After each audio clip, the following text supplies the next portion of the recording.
Yes, coming up soon. Daily Brexit. Actually, it says 5 in this thing, doesn't it? But it's actually 6. 6 coming at the top of the hour. Hey folks, I think we're live then, and we've got a show coming up in about four and a half minutes time, and it should be pretty fascinating. David Robinson, Article 61. So I'll see you then, and I'll leave you with dear old Builder Boris. Have a chat with him. All right, see you in a bit. There now follows an appeal for tuck from the Right Honourable Boris's Johnson MP. Oh, stop that. Stop. Are we on? Oh, sorry. Shoeshine. Right. Hello, Bojo here. Or maybe it's his sister, I could never quite tell. Prime Minister of the Hen Parties on Thames and the wider empire. Or at least I will be, there's no need to be pedantic. Now that I was in the Commons tea room the other day, playing a spot of rugger, and Johnny Scrub Down, my old fag, right flanker, David Moron, mentioned to me about the Daily Whatnot. And we subsequently had a bit of a chat about it over luncheon at Old Bully's. Some of Mrs. Merkin's finest spit roast pork, as I recall, and Johnny Scrubby too. But I digress. Thing is, I think it's pretty clear that we were all rather surprised when the great British plebs decided for Brexit, and none more so than me. Oh, but such is life, and a man must adjust to the times, especially if he wants to run the country with free tickets to Bilderberg. So here I am to tell you why you need to dig into your pockets and get behind this Connolly character. And I'm not talking any of that pep school thing. Of course. And as Moron pointed out, we never thought Connolly would amount to much at all. After all, he wasn't even in the JCR. But it does look like he's hit onto a tip-top idea, a show that's invested in unifying disparate cheeky-chappy groups for the common aim of upholding, give me a minute, democracy. Yes, what a wheeze. Sounds like a corker. I say, give it a go.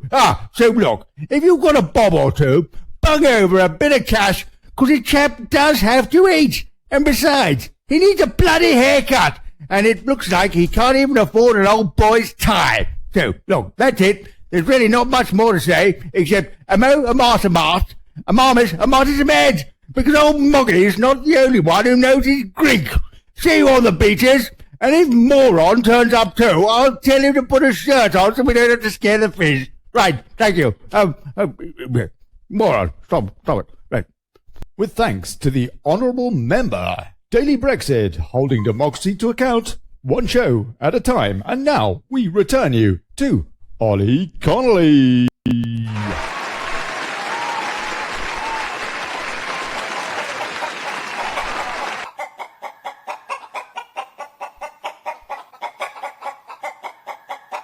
One, two, da-de-da, da. Oh, seems to be working. Hello? Oh, look at that. Oh, okay. Oh, yeah, we'll be right with you. Hold on. Daily Brexit, live at 5, Tuesdays and Thursdays. Daily Brexit. Six. Coming up shortly. 5 on Tuesdays and Thursdays at 5 p.m. Live at 5, Tuesdays and Thursdays. Daily Brexit. Yes, coming up soon. Daily Brexit. Actually, it says 5 in this thing, doesn't it? But it's actually 6. 6 coming at the top of the hour. Daily Brexit.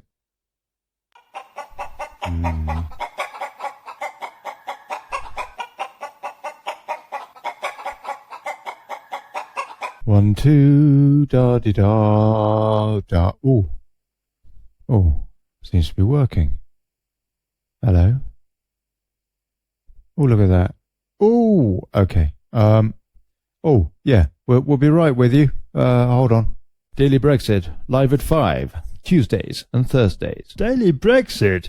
Coming up shortly. Live on Tuesdays and Thursdays at 5 p.m. Live at 5, Tuesdays and Thursdays. Daily Brexit. Yes, coming up soon. Daily Brexit.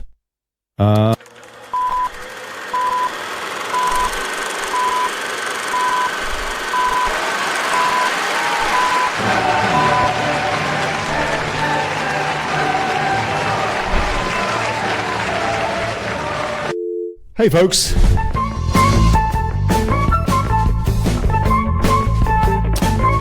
Good afternoon, good people. Welcome to the Daily Brexit.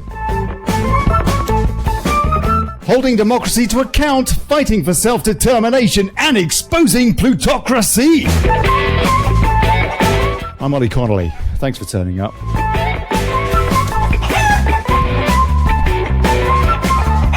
And we're not just on Facebook today. I hope we're on Motivate Radio too. I'm not entirely sure. So, Davey, hey, we'll talk about this in a sec.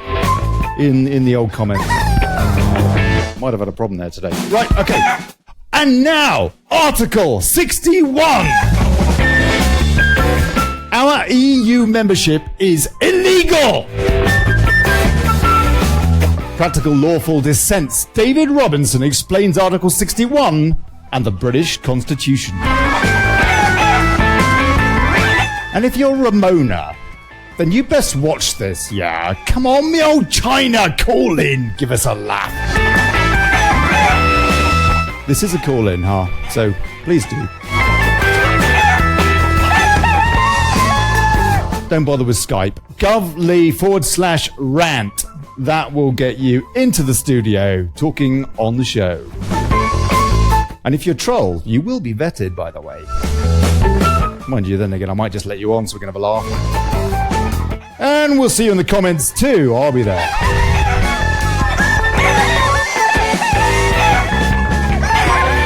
And please, share the show, like the post, or like the page itself for updates.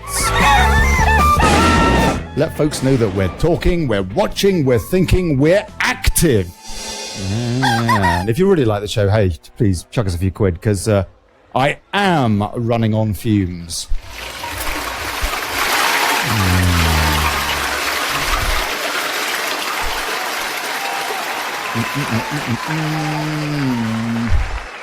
Okay, let's have a bit of a roll call. David Robinson, are you there, sir? Hello? Hey, David. Right, you're going to have to get a wee bit closer to your microphone, please, sir. Get nice and cozy with that mic. And I will try and amplify your volume as well. I'm very grateful to you, though, David, because you're a bit of a technophobe, aren't you? It's just, yeah, I'm not very good with technology, to be frank. Not to worry. Not to worry. That's all right. But you very kindly let me go through getting on Discord earlier, so you're using Discord. I am, yes. I don't have any shares in Discord. It's just a damn useful tool for us activists. Get it. Discord, download. Put it in Google or no. DuckDuckGo, a decent search engine, and it will be the top link. Get that VoIP client. I'm not using Skype on this show anymore. It's too much of a pain in the arse. Right. Okay. So first of all, what we'll do, if it's all right with you, well, it's going to have to be all right with you, David. I'm going to go through the news first of all, just to see what's going on. But you know what? Actually, I haven't got my news tabs open. I'm going to close that and reopen it. And the DailyChaos. And we'll see what is going on in the world. Blimey. Beverly Hills of Hell. Drudge report. I'll tell you what, it's not looking very nice over there. I have heard from one or two friends, including our Michael Finley, who's an awesome geezer. You heard him on this show talking about false flags. He's due on the show very soon to do a special on 9/11, a bit of an update on 9/11. He told me that he's safe. It's looking rather nasty, that fire. Of course, it always gets more coverage because it happens to be in the United States. But nonetheless, it is a very, very nasty fire that's going on by the looks of it. Fall of Franken, another dodgy character in politics who apparently is touching everybody up. Al Franken, the former comedian. Okay, so the papers today, there is anger as Trump declares Jerusalem Israel's capital. May will fall without deal, warns EU. Yo-whoa! That sounds good. Okay. That was this morning. That's a long time ago. Right. Buildergraph, Telegraph Brexit tracker. Follow the UK's progress on the Irish border issue, citizen rights and trade deal here. That isn't a news story. That's an advert for the Telegraph. Boris Johnson fires warning shot at Theresa May as he says whole of UK must take back control after Brexit. Ah, okay, let's hear what Builder Boris has got to say about this then. If anybody trusts him, they're frankly nuts, but at least sometimes he pipes up in our regard as Brexiteers. Boris Johnson has sent a clear message to Theresa May that any deal for leaving the EU must involve the whole of the UK taking back control as negotiations over the Irish border continue. In an apparent warning against offering special status to Northern Ireland or other areas of the country, the Foreign Secretary said that all parts of Britain must have control over the country's borders, laws and money. He said it was time to get going with trade talks. I thought it was time to get going with trade talks about 18, 19 months ago, actually, which Mrs. May is hoping to achieve when she attends a meeting of the European Council next week. That stupid cow May pissed off Trump. He is our main trading partner. You know what? I mean, where is her loyalty? Is her loyalty to the British people or some stupid spat because Trump put out a tweet which, yeah, guess what? He's got a point. Anyway. What do you think about, do you trust, that Boris bloody Johnson, David? No, of course not. You think that he is controlled opposition, like I do, or do you think it's slightly more innocent than that? No, they're all controlled opposition. They are not our representatives. They're not elected representatives either. They were appointed by the Bilderberger Group. They're all traitors to our country. All of those in Westminster. I'm going to pump up your volume a bit, sir, because we want to hear from you tonight. Independent, not so independent. Stay of execution. EU gives May until Sunday night to solve Irish border problem. The EU demanding again. Tell them to go to hell. Tory rebels to demand powers to extend EU talks. UK companies are already prepared for a no-deal Brexit. Yeah, so am I. EU must become United States of Europe by 2025. Senior German politician claims. Okay, this is the story that we should be reading. And PM given new deadline to agree Brexit deal. Yeah. Deadline by who? Tell them to bugger off. Do they want any money? Don't give them any money. Do they want to trade? Do they want to sell BMWs? Bugger the politicians. What about the industrialists? They're the ones that matter. And their workforce. EU must become a United States of Europe by 2025, says Angela Merkel's planned coalition partner, Martin Schulz. Social Democrat leader says countries that do not adopt new treaty should be kicked out of EU. Lucky them. The leader of Germany's main centre-left party. This is the party that should, almost certainly will be putting together a government with Merkel because it's the only way that Germany can it's the only way that the Bilderbergers can retain control over Germany. And of course, Germany is the most important part of the puzzle of the Nazi EU. So pretty well. What do you think about what's going on in Germany, David, with the election there, with the lack of a government at the moment? Martin Schulz said that there would be no coalition with his party this time. It seems to me that he will backtrack on that because otherwise the EU will fall. Well, what's going on over there is what's going on over here. It's all misdirection and misinformation, frankly, for the German people and for our people. So it's all the same kind of game that they're playing. Misdirection. Yeah. I totally agree with you. Exclusive Boris Johnson expected in Tehran this weekend in an attempt to secure release of jailed dual national. I don't know. Okay, all right. That's got nothing to do with Brexit, really. I can't see anything there that's particularly relevant. In the Express, leaked paper from Brussels claims UK will automatically adopt EU rules after Brexit. Okay, so this, I suppose, touches on that story that was in the Bildergraph at the Express. Let's have a quick look at this and see what they're saying. The UK will be forced to accept edicts from Brussels after Brexit despite not being allowed to have a say on legislation. In other words, we lose our veto, yeah? A leaked paper... Oh, hold on. A leaked paper from Brussels has claimed, surprise, surprise, Brexit in name only, despite the UK voting to wrestle back control from the bloc. Not to wrestle back, just to take it back. The European Parliament draft proposal will allow the EU tell Britain what to do during any post-Brexit transition period and beyond, eh?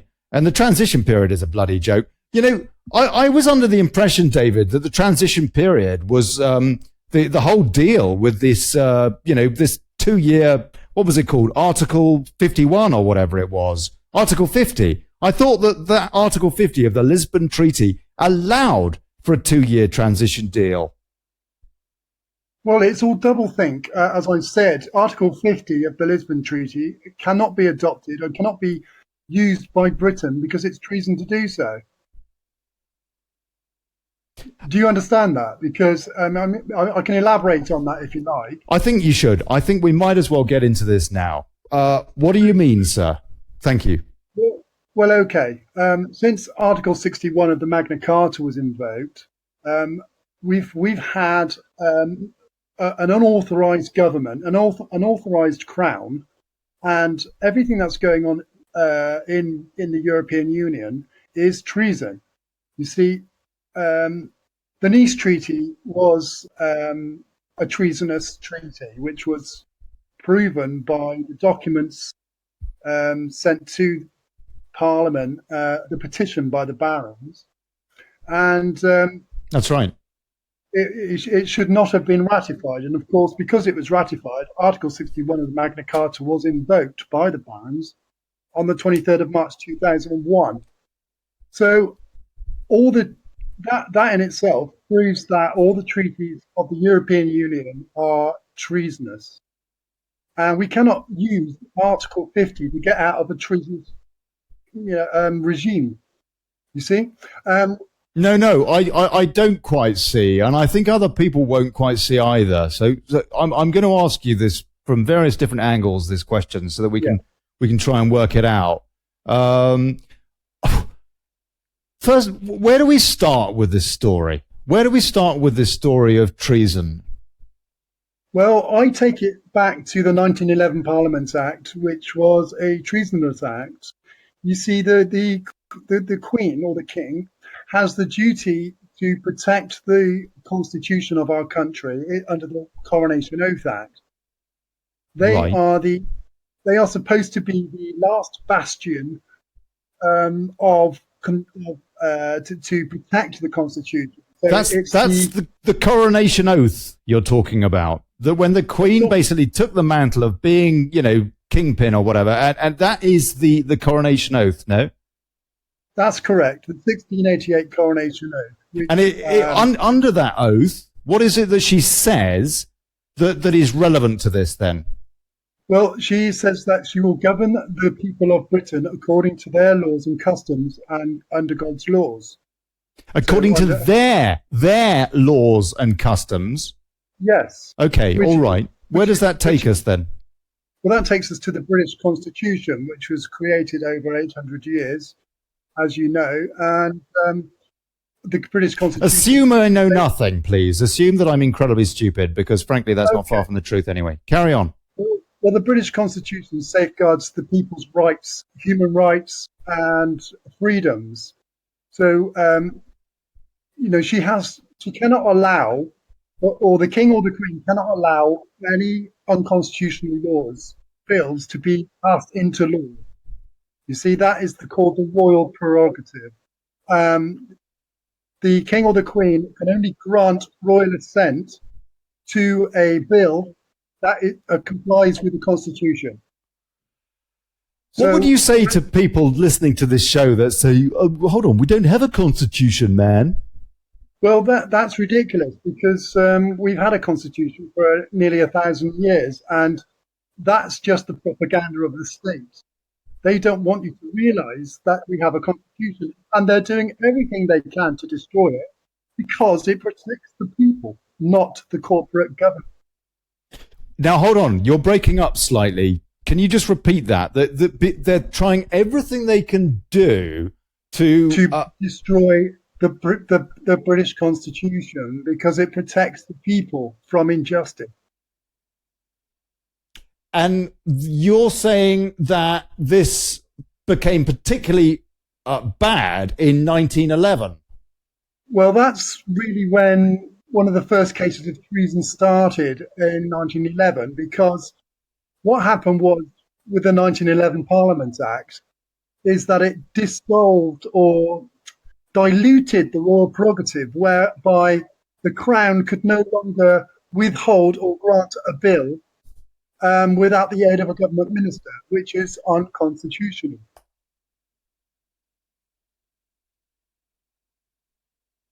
Do you see that? I'd like you to repeat that, please. Okay. The Crown cannot. So I'm kind of getting it repeats on me, so I get a bit distracted. Oh, sorry, you're getting echo, are you? I'm getting echo here. Okay, that's something I can do about that. Let me do something about that Okay. now, because that's no good. No. Just 1 second, please. Okay.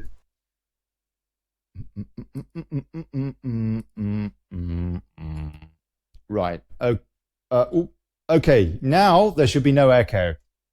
Okay. Well, let's hope not. That's better. That's better. Good man. Okay. So in 1911, the Parliament Act kind of dissolved or diluted the royal prerogative, which meant that the King or the Queen could not then withhold or grant a bill without the aid of a government minister.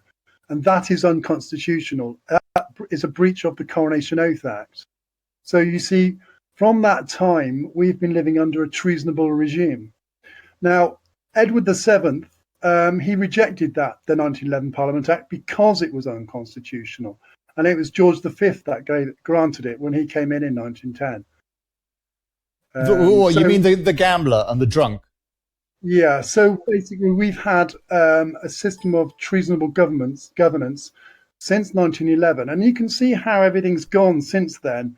It was only 3 years after that we had a bankster created First World War, and you know, within the World War, the First World War, they used these things as distractions to change constitutional safeguards very, very sort of ratchet by ratchet. You know, they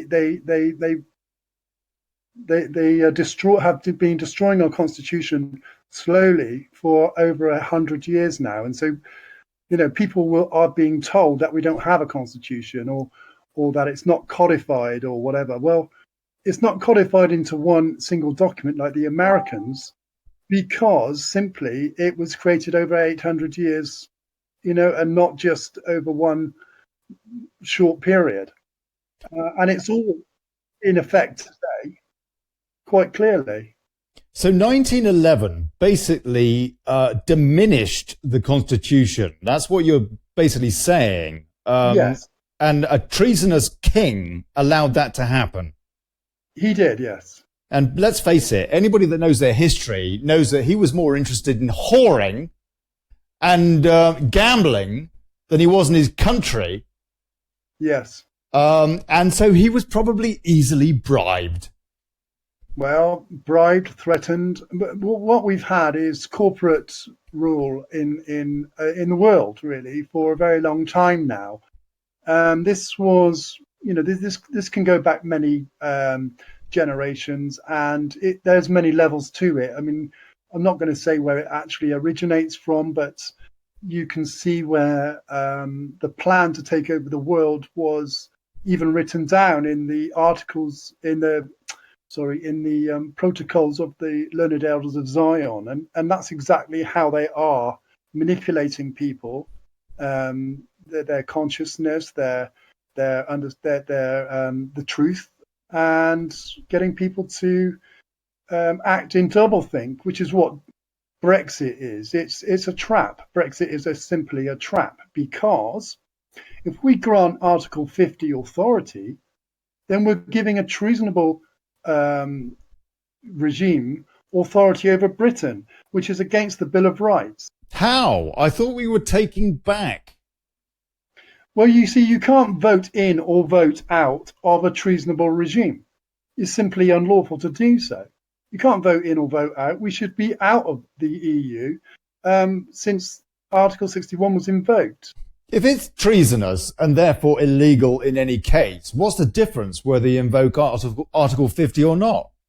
Well, because if you invoke Article 50, then you're granting that with legitimacy when it has none. Yes, you're legitimizing the EU, the Lisbon Treaty in that case. Well, yes, and you're totally ignoring the British Constitution, which is Article 61 of the Magna Carta. Okay, do you know Article 61 offhand that you could tell me what the content is, please? Well, I can't just quote it. It's a fairly long article, but it basically says if there's any grievances that arise between the Crown and the barons, whereby the Crown aren't doing their job or people aren't getting justice in the courts, then the barons can convene a quorum of 25 to petition the Crown to settle the grievances. Now, this is exactly what the barons did in 2001. That's right. They went to see the Queen, didn't they, with a petition? That's right. On the 7th of February 2001, they took a petition. This is after 2 years of doing some research, mind you. It wasn't just off the cuff. You didn't see it on the BBC News then? Oh, well, you're never going to see it on the BBC News, no. Oh, you're so cynical. I mean, it was hardly even reported in the press. But the Daily Telegraph did do an article on it in, I don't know, some obscure page within page 5, just under the Big Brother stories. Yeah, that was on the 24th of March 2001, where they actually did an article saying that the barons had invoked Article 61. So there's your evidence for a start that it's been invoked. Who were these barons? So they invoked this ancient clause from Magna Carta. First of all, as I understand it, there are 3 clauses remaining of Magna Carta. Is that one of them? That's more propaganda, I'm afraid, because you see, all of the articles still remain in Magna Carta. They can't be repealed. And we're talking about the 1215 version, which is the only real version. All the other versions try to dilute it or to try to repeal it. There's only 3 clauses in the statute version, which is the 1297 version, but that does not count. That is treat criminals back in 12. I imagine that this can be disputed, though, now, and a bit of a grey area. Well, it can't really be disputed. I mean, the fact is that the barons used the 1215 Magna Carta to petition the monarch to settle the grievances, and she replied to it. Now, she wouldn't have even bothered to reply. She replied to it. So she legitimized their petition. Well, yes, exactly. That's interesting. And so presumably she did so on the advice of the Privy Council, I would have thought, no? Well, she would have done so on the advice of her so-called government. I mean, some say that she's being held hostage by the treasonous elements of Westminster, and I can't say that's true or it's false. I really wouldn't be able to, not in a position to say that. But the fact is, she did respond to the petition, but she didn't remedy, or she didn't remedy the matter, and allowed her government to ratify the Nice Treaty anyway, and so the barons had little choice but to comply with the British Constitution and invoke Article 61. Okay, let's take a few comments, see what folks are saying here. Kai Mitchell is false due to the Channel Islands. I don't know what that means. Do you know what that means? No. Okay, not to worry. Blimey, I'll tell you what. Graham Moore says to dispute the Constitution is subverting. Does that mean anything to you? I don't know if, I think you probably know Graham is Daddy Dragon, yeah? White Pen Dragon. And I think he and you have got some things in common. I don't know that you agree on everything, but does that mean anything to you? To dispute the Constitution is subverting? Well, yeah, it's sedition to do it in public. It is a subversion, yeah. It's right. It's sedition. Remind me what sedition means, please. Well, sedition is to publicly denounce the British Constitution, either by writing an article about it or speaking publicly about that we don't have a constitution, for instance, which would be sedition. Okay, jolly good. All right. Okay. Due to her properties and territories, Kai Mitchell says. Okay. We need a sympathetic judge or two, says Pete Major. Article 50 was a trap, says Helen Lasky Smith. Also, we are not legally in the EU, but no one listens. Simon That's right. Thor. Sorry, carry on. No, she's right. We're not legally at all. The actual the Edward Heath committed sedition and treason when he lied to the British electorate about there being no essential loss of national sovereignty, and this is back in 1972, of course. And on the 1st of January 1973, he signed up to the European Economic Community. David, we've got Graham Moore has called in, bless him, and I would like very, very much to hear the two of you discussing this. And I do hope that we can have some unity here. Personally, I will just listen to you, and if anything from my sort of stupid golden retriever type brain I don't understand, I'll tell you. But otherwise, please, I want you guys to have a chat. Yeah. Graham, sir, are you there? And what have you got to say about this? Hang on, I think I've got to switch off my background. Where you gone? You're there. Don't worry. You're there. All right. What's Graham got to say about this? He's never short of a word or two. No,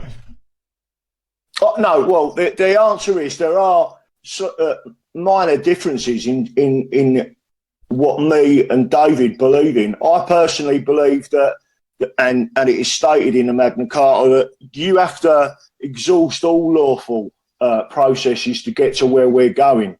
The answer is 110% that this has been a long-term conspiracy. You're not going to fix it overnight, but we are going to fix it by using our constitution.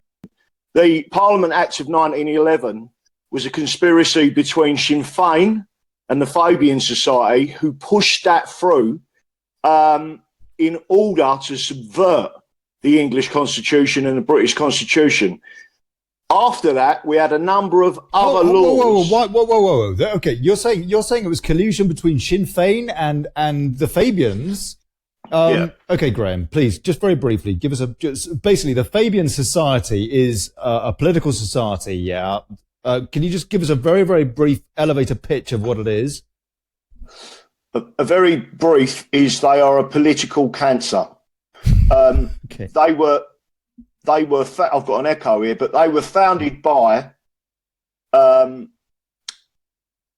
Marx and his group of merry men in 1884. The actual book, 1984, was the centenary. It was to mark the centenary of the Fabian Society.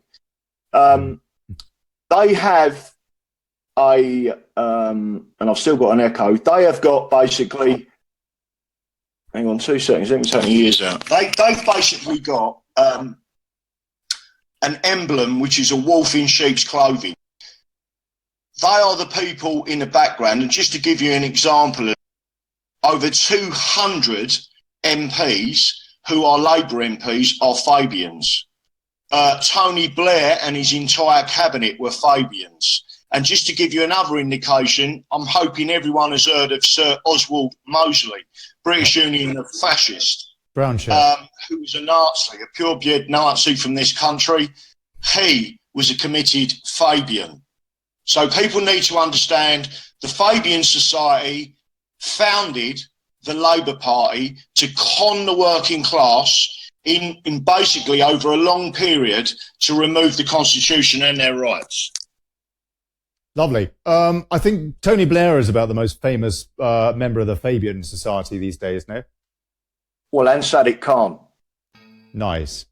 Okay, what do you have to say about that so far, David? Well, yeah, the Fabians are well behind all or part of it. I mean, it's a much bigger conspiracy than just the Fabians. It goes into lots of different aspects, lots of different groups, satanic groups, non-public brotherhood groups, including the Freemasons as well at the higher echelons. So, Why? yeah. Why would the British establishment team up with Sinn Féin of 1911 to? Well, I don't know Go on. Sinn Féin aspect.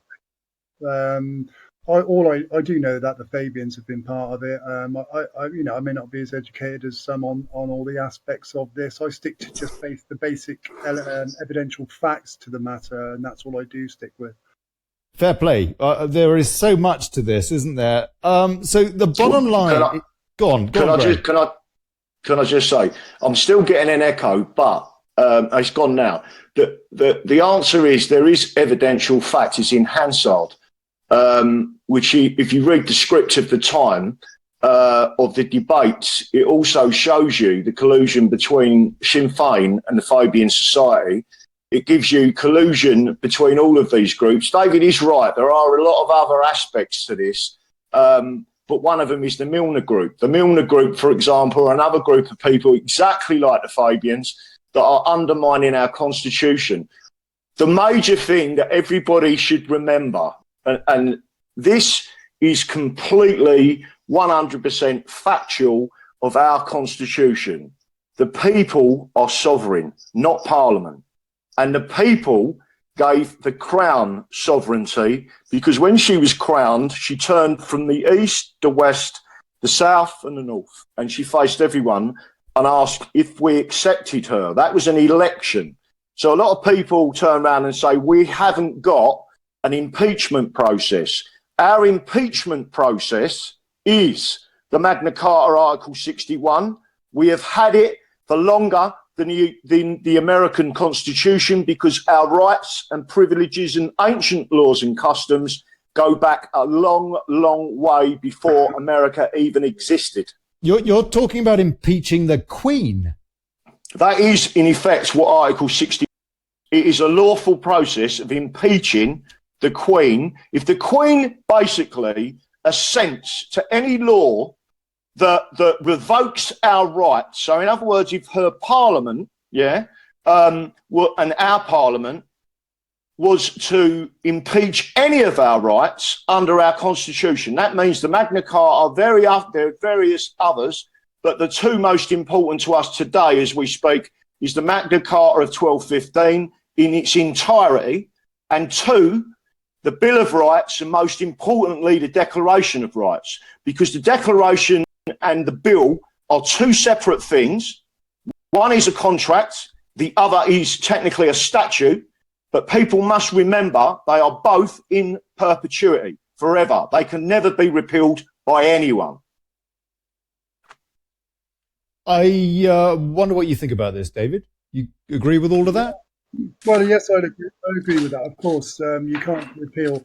The only way the Constitution can be changed, it can only be bettered but for a start, but the only way it can be changed is by a constitutional convention of the people, because, as Graham quite rightly said, the people are sovereign. The Crown holds the sovereignty of the people in trust under the Coronation Oath Act. Yep. So she holds the office of sovereign, and that has been vacant since the 23rd of March 2001. What would you say to those people that would say, you know what, that was a long time ago. I can remember. I saw it in a movie or something. There was King John in Runnymede, and he was, up there with a bunch of folks in fancy dress. And it was, they were, I don't know, they were eating a raw potato. Probably not, because it was about 400 years earlier or something, 500 years. I mean, it's just nonsense. It's so long ago. It's fairy tale land. What would you say to that argument? Well, I would say that they need to pull their head in and actually have a see how it came about and why it came about. And the fact is that it protects the people's rights. And we have the right of peaceful dissent today, which is a peaceful way of the people restoring the rights and customs of the people. The Magna Carta. The Magna Carta was a peace treaty, basically, and it's also a contract, and it has equal consideration in it. You see, we have the right to. In fact, we have the duty. It's not just the right. Everyone has to abide by the Barons' petition and support the Barons in this. Otherwise, you're actually acting against the constitution of our country. But it gave us the right to a peaceful redress against a tyrant, really, is what I'm saying. And the equal consideration is that we do no harm to the heirs, the monarch's heirs or successors, or the monarch themselves. So it's a peaceful rebellion. Okay, Graham, in the background there, I don't know what you're doing, sir, but I can hear your microphone. I know is a damn fine microphone, and it's picking everything up. My word, it sounds as though you're cutting your toenails or something. Anyway, just try and keep the background down. I'll just read out a few comments and we'll come on. Where are the people who should take these to account? If it is us, let us get going, says Maureen Smith. I think basically this is a plea for rising up. Who's slurping? Says Donna Dalgleish. That's Daddy Dragon that's slurping. He's having a good old slurp. James Gore. Wait, no, it isn't. Are you not slurping? I'm not doing anything. Oh, all right. Oh, well, I don't know who that is then. It's not you, Triangle, is it? We got Triangle here as well. He's in the background, just waiting for. I think Mark Childs might be around tonight somewhere or other. So Triangle is waiting to cut him off. Simon Dawson, we have exposed their fraud of the CQV trust, which exists only on presumptions. The CQV has no corpus, no property, ergo no value. Trusts are created upon only conveyance of property and can exist only as long as there is value in the trust. But there is no value in the CQV trust, yet they continue to charge the trust. Hold on a sec. This is Simon Dawson here. What is the CQV trust, people? The CQV trust what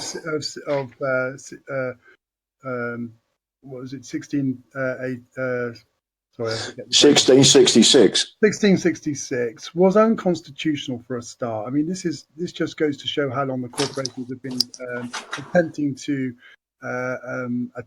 take the people's rights away. Again, in 1848, when they repealed the grand juries, that was another affront to the constitutional. Agreed. To our judiciary. You see, when did that happen? In 1848, they repealed the grand. They repealed what? Sorry. The grand juries. The grand juries. What's a grand jury as opposed to a jury? Okay, well, the way the British judicial system should work is that if I have a grievance that I can't remedy between ourselves as honourable men and women in society, then we take our evidence to a grand jury, and what they do is they have a look at the evidence and decide whether there's evidence for a trial. So before anything goes to trial, it goes to a grand jury, and they either pass a no bill, which means there's no evidence for a trial or there's no grievance to be heard, or a true bill. Now, if it's a criminal act, then maybe they would send out arrest warrants for those that have committed those criminal acts. But you see, this is a safeguard of breaching the peace, because I would not be arrested by the police, for instance, if there was no evidence of it, which is is unlike what goes on today, isn't it? You know. Right. So, yeah. Carry on. Sorry. Then the grand juries, if there's a true bill, they would send out subpoenas and or warrants or whatever, and they would set up a properly convened court de jure, which is a court of law, which is basically run by the people, the jury. They are the judges. They are the guys that decide the sentence, and they have to listen to all the truths and to pass judgment, basically. And then it's up to the judge to carry out the judgment. You see.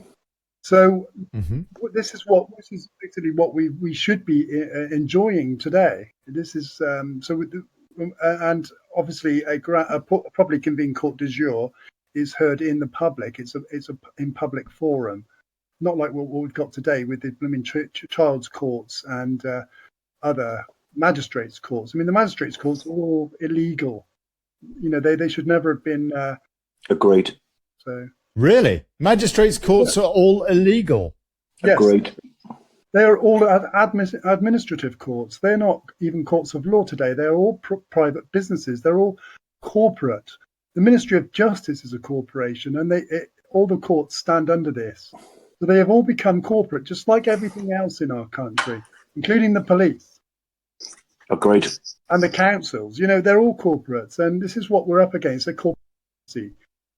And this is how they are destroying all our public services, or have been destroyed. I mean, one clear case of theft of the people was selling privatization of the water industry.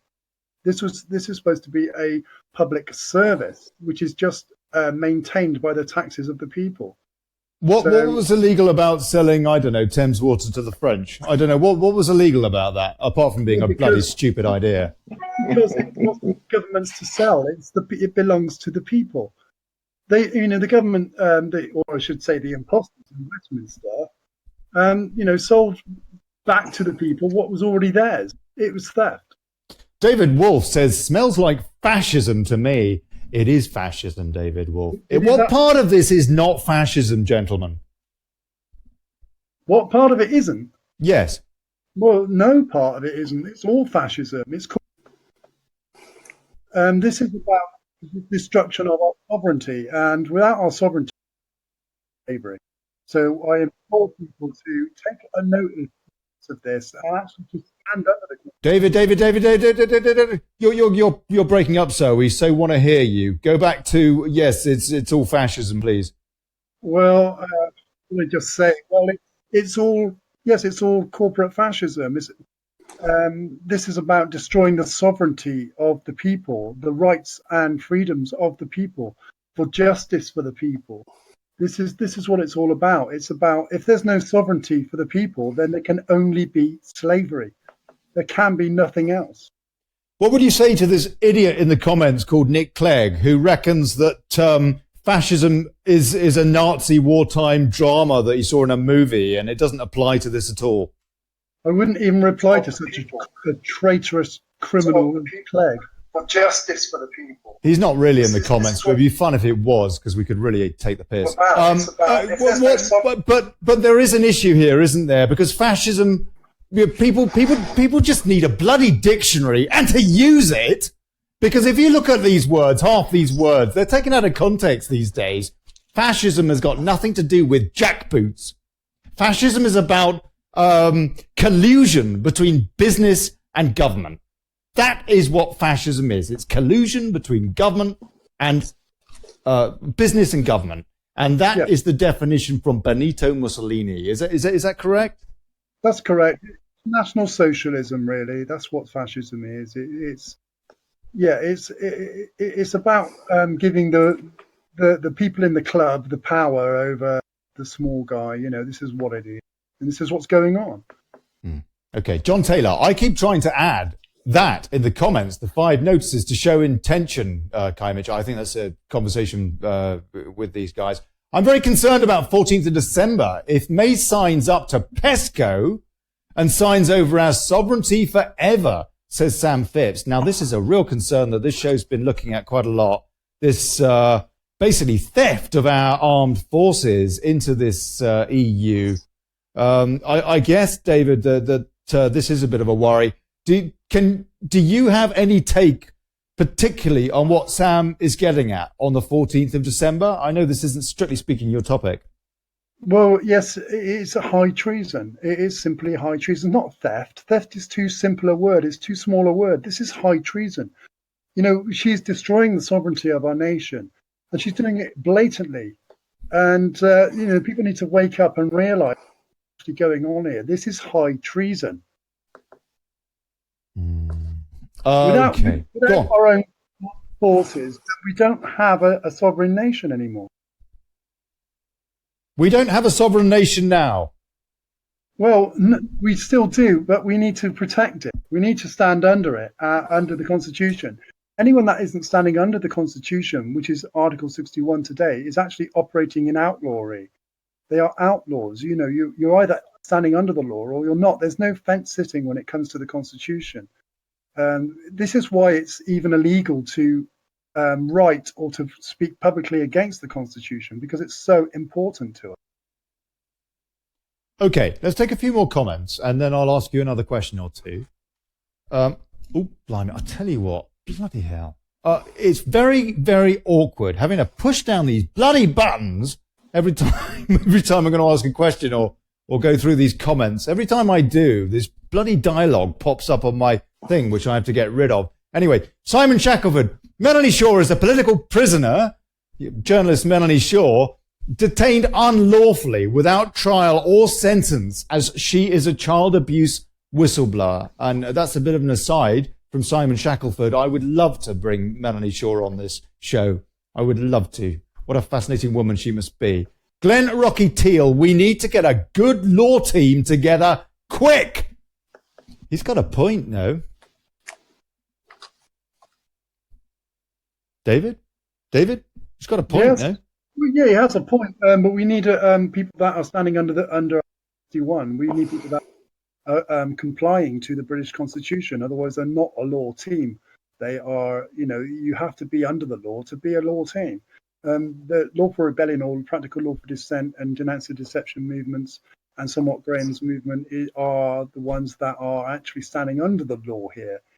Everybody else is operating in outlawry. And now, hold on. Whoa. What does all that mean? Standing under the law as opposed to operating in outlawry. What does that mean? Yeah. Well, if you're not abiding by the British Constitution, and let's just get this straight, the law is the Constitution. That is where law comes from. That is what protects our rights and freedoms. So if you're not standing under the British Constitution, then you're not standing under the law. So then, obviously, if you're not standing under the law, you are operating in outlawry. Can I jump in there a sec? Please do, sir.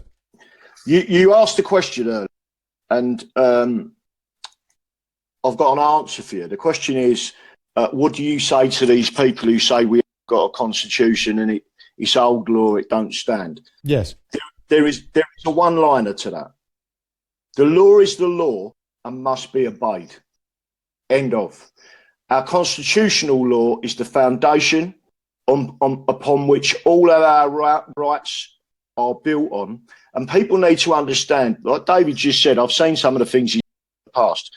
We went to Buckingham Palace and we petitioned our Queen completely peacefully, without weapons.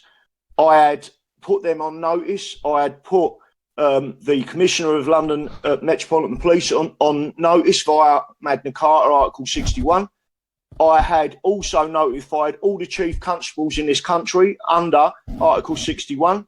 I also sent a pre-action letter to Her Majesty the Queen at Buckingham Palace, which was signed for, giving my full intentions and my oath of allegiance to the barons.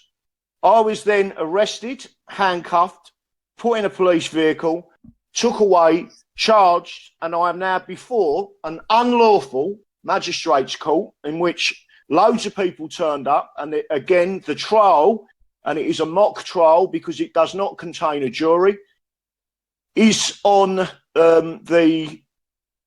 I think it's the 8th, I can't remember, the 8th or the 9th of February 2018. Being that everyone that had anything to do with arresting me on that day for petitioning my Queen acted illegally under our Constitution and the Bill of Rights in particular, which states that it is illegal to prosecute or use any commitment against someone petitioning their Queen.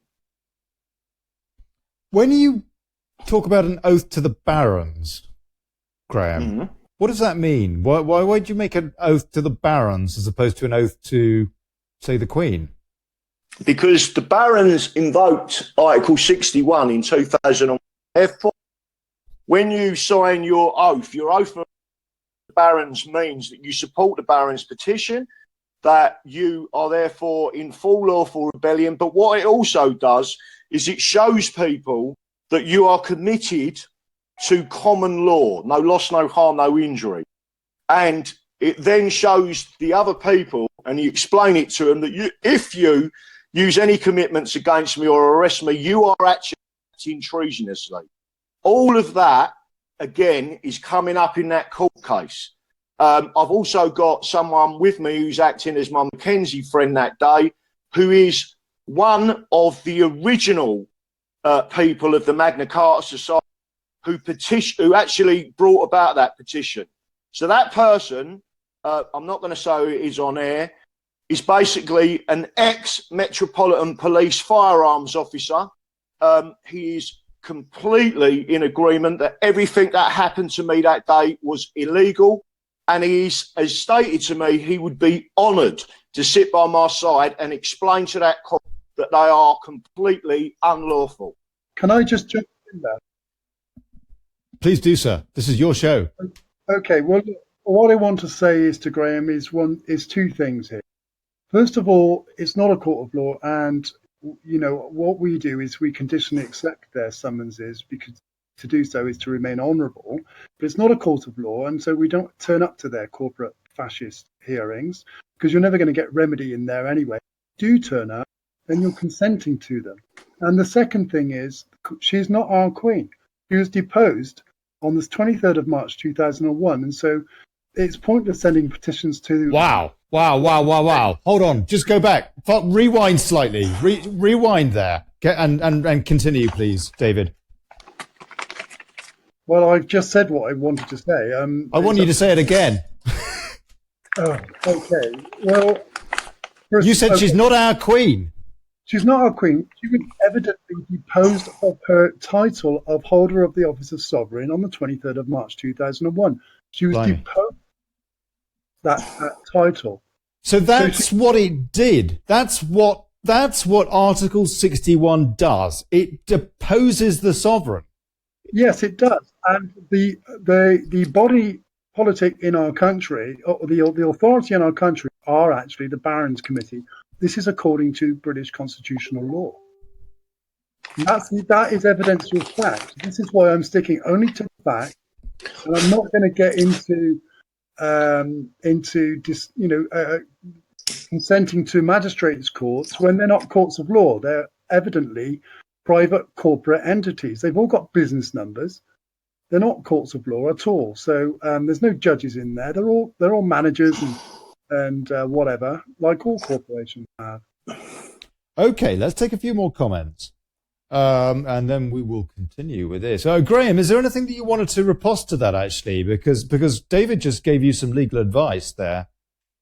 Well, the answer to that is I agree that they're not courts of law. That's why I said in the court of law, in the magistrates' court, that there needs to be a jury. Where's the jury? And what the judge said to me was, you'll have to have your MP because this is a summary offence. And I said to the judge, and there's people there that on the chat room now which will confirm what I said, that's fair enough. But when we take control of the parliament, and we enact that all judges that have gone against our constitution should be hung, I suggest and I advise that you write to your MP. You're being cut off a little bit, Graham. It's just one of those things. But write to your MP. Carry on from there, please. Yeah. So what I've done basically is said to the judge, where she referenced there is no jury because this is a parliamentary act, blah blah blah. What I said was I cannot be convicted unless it is by 12 of my judges, which are my peers.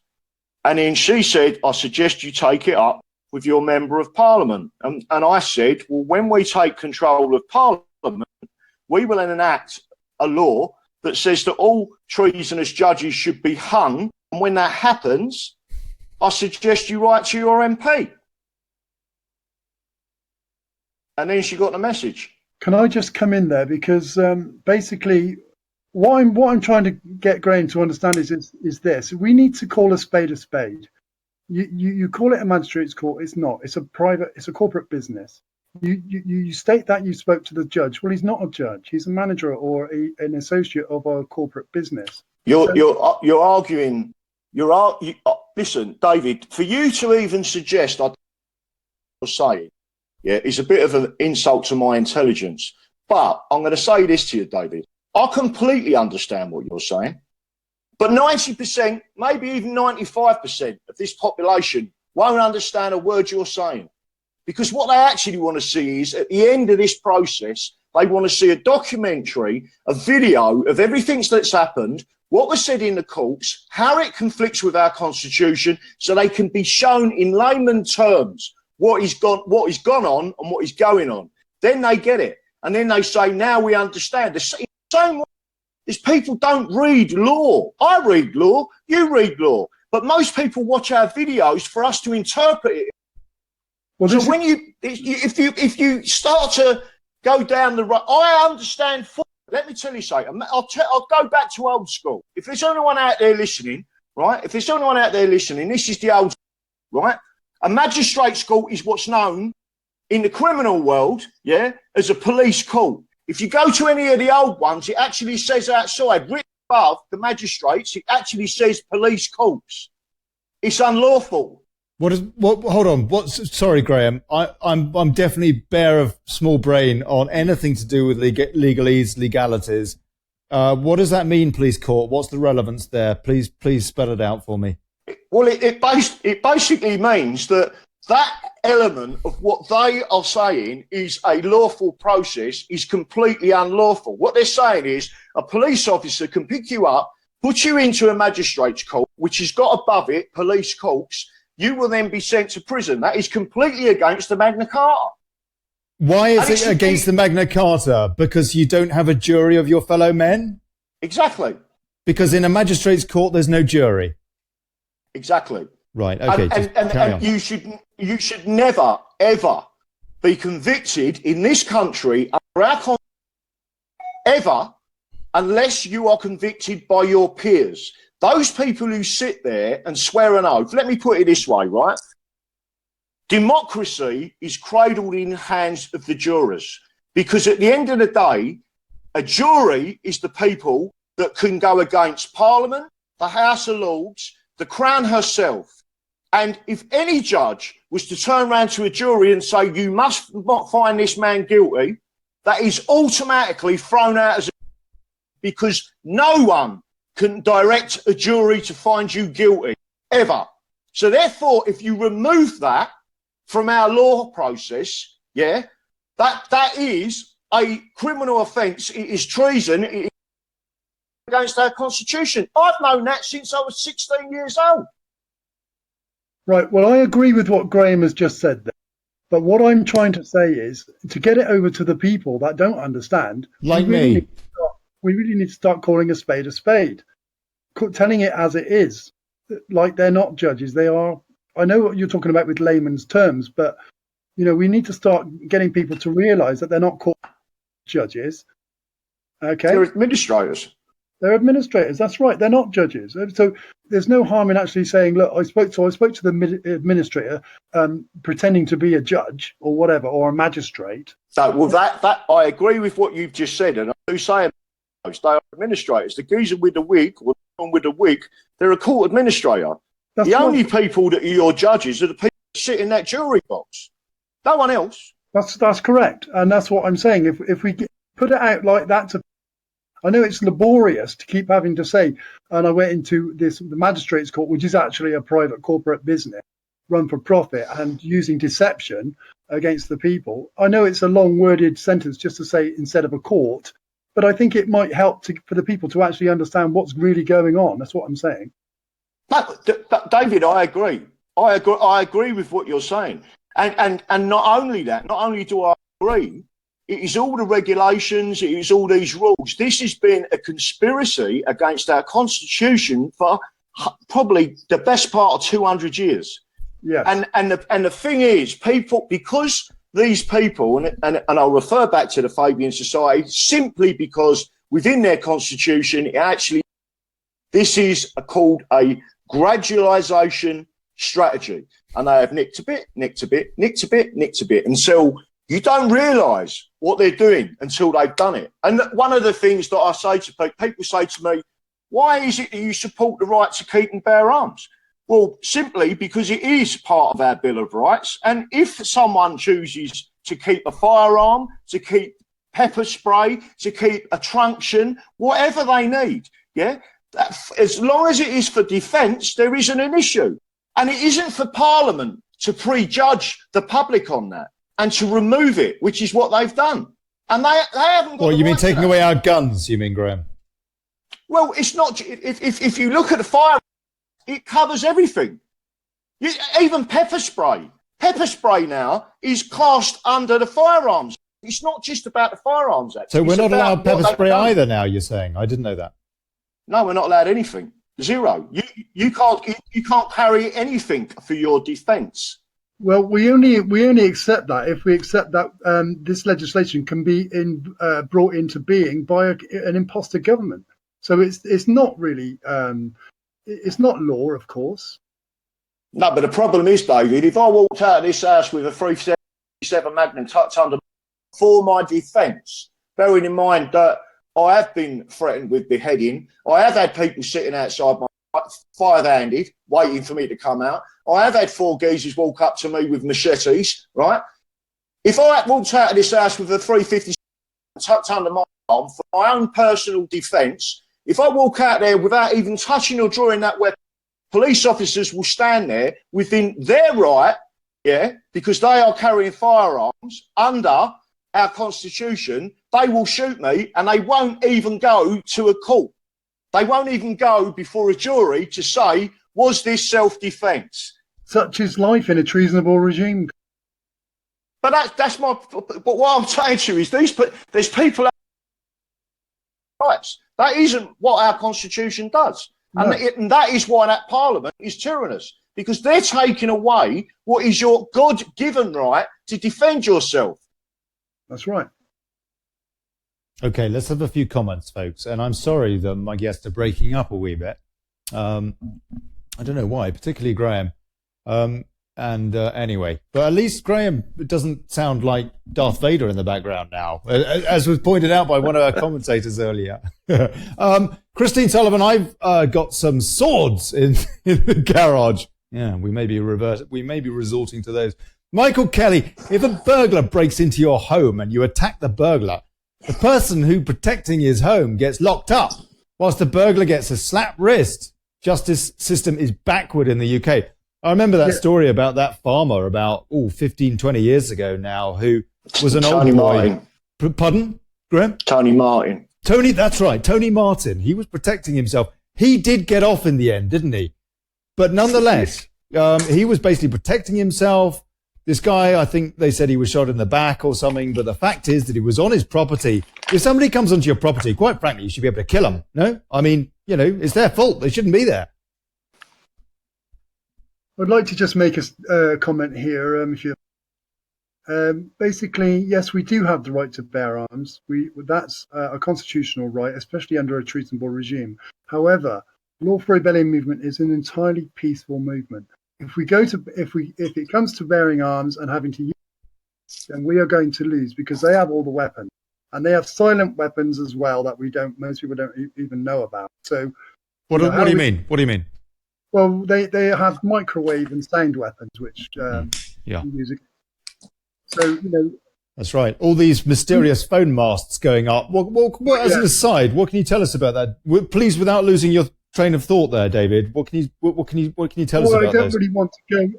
All right, fair enough. way. Another time. Okay, carry on, please. Maybe.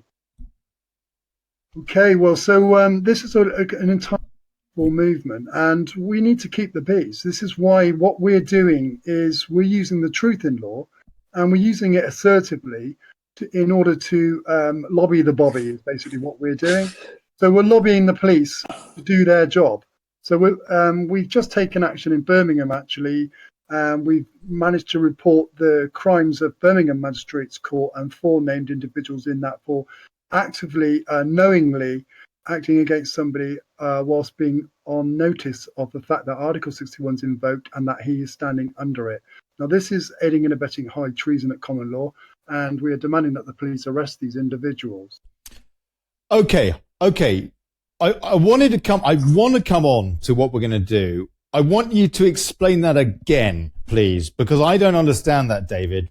But before you do, I'm just going to take a few more comments as well, because people make some awesome points on this show, and I want to get some of them out. But please hold that thought, because I want you to re-explain that, and I want to find out now in the second half of this show, what are we going to do? And I think that you just started that conversation there. Simon Shackelford says, every man's home is his castle, and that is part of our constitution as it was written.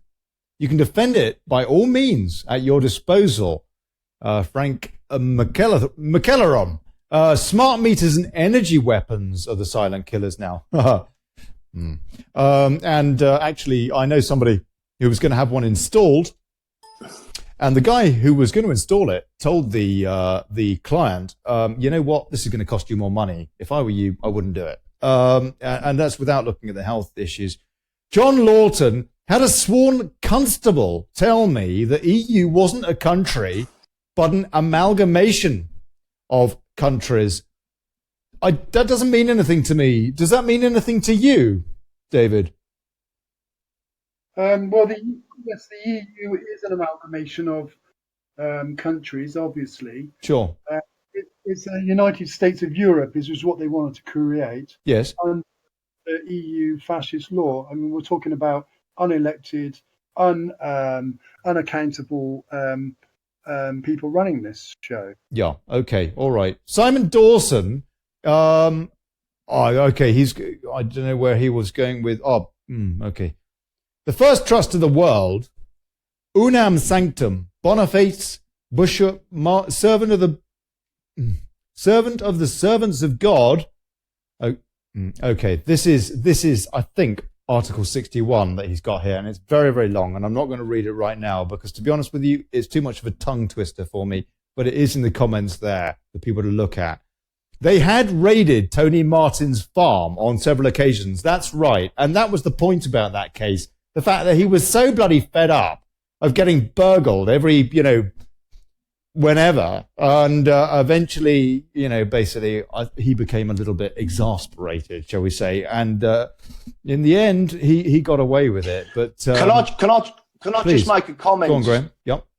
Right. There is someone on the chat line who has just said, and the guy's name's Eddie Alder. If that is the Eddie Alder from the British Constitution group in the Chartist movement, I'm going to read out his comment. Mm-hmm. Graham, perhaps you shouldn't be obsessed with trying to stir up civil unrest, divide and rule, anti-Islam propaganda. That is. What's this got to do with anti-Islam? Sorry. Well, this is the most idiotic, stupid, infiltrating idiots. If it is the same person, right, I'm going to make a public statement about that person. If it is the person who is now part of the Chartist group from the British Constitution, let me tell you something. The British Constitution group has been infiltrated. And let me tell you something now. If you don't believe Islam is a threat to this country, there is something seriously wrong. But let me just put it... Yes, sure, but that's a different issue. What we're talking about, Graham, but surely that's a different issue. What we're talking about has got absolutely zero relevance to religion. Well, our constitution, whether you like it or not, is based on the Bible. And this person is a complete and utter idiot. End of. Has our constitution got anything to do with Islam? Obviously, apart from the fact that you're not allowed, Islam is unlawful under our constitution. Islamic courts are unlawful under our constitution. And I should bloody well hope so, Eddie Alder. I mean, really, no? I mean, do you want Sharia law, mate? You do realise it's totally misogynistic, do you? Come on, mate, gain a brain. No, Eddie isn't actually saying that. He's saying that Graham is bringing that issue onto the playground, if you like. So what you want, David, is to talk about. Is that right? And if anyone picks anything outside what you as a group want to talk about, we're treasonous. Is that what you're saying? No, not said anything like that at all. You're just well, that's not the comments I've read in the past. Well, I don't know. No, gentlemen, please. I don't know what. So we now know that Eddie Alden. Okay, that's going on that Graham, you've made the point. You've made the point. This discussion today, nobody mentioned Islam. That's the point from the point of view of this show. Right. And it seems to me that well, let me get David Robinson to walk with me through Tooting. Yeah, let's see what they do when 4 men approach them. Yeah, with machetes. Let's see what they're going to say. Let's see them hold up the Constitution and say you can't do this. No loss, no harm, no injury. David, I'm challenging you. You walk with me. All right. Okay. Amanda. Let me tell you something. I am angry at these people that are doing this because you are walking a road that you cannot control. Hey, Graham. He keeps breaking up. We can't really get what. David, let me tell you something. You keep your group. Just leave me alone. And I'm off this conversation. Let me tell you something. Whoa. Listen. No. Let me tell you something, right? I've supported the daily Brexit. What I do not support are these people that continuously try and divide us, right? Just because I am a man, I will stand up, and I will stand up for my fucking grandchildren. So you, traitorous bastards, can hide under the fucking bridges. Because that's all you do. You're fucking trolls. That's exactly what we don't want. The movement, that kind of attitude, really, because it doesn't. That's it, the attitude. Why don't you come over, you cunt? Hold on, Graham, man. Fuck off. I'll tell you what, fuck this. Now I know what the daily Brexit. What? Graham. Oh, he's gone. Yeah. So completely taken out of context of what we were saying now. Look, the bottom line is that Graham Moore is a very passionate guy, yeah. And in fairness, he has been trolled. He's been trolled mercilessly, and he is basically, I think, like a lot of other people, wondering who to trust. And quite frankly, me too. I think most of us are. And given the subject matter that we've had during this show, is it any surprise? We surely do. David, we need to pull together, or we are all sunk. Look, Ollie, what we are doing is supporting the truth in law. That is what we are supporting here. We're not dealing with anything which is hearsay. We're dealing with evidence, facts only, and we're doing it in a calm and professional manner. And that is the way that we can deal with this situation. That's the way we're going to get people on board, not by swearing at people and trying to cause division by doing that.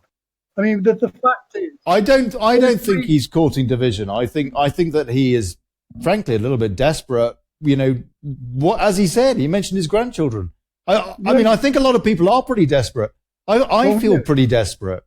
Of course, we all are. And what we need to do is to unite, because this is the remedy that we have, is the weight of the people uniting under the Constitution will save the Constitution. It has done in the past. If you look into history, we're not into dividing. We're trying to create division. Well, Graham, he blocked me from his group for stating just the facts of some of the doublethink that he was actually operating under.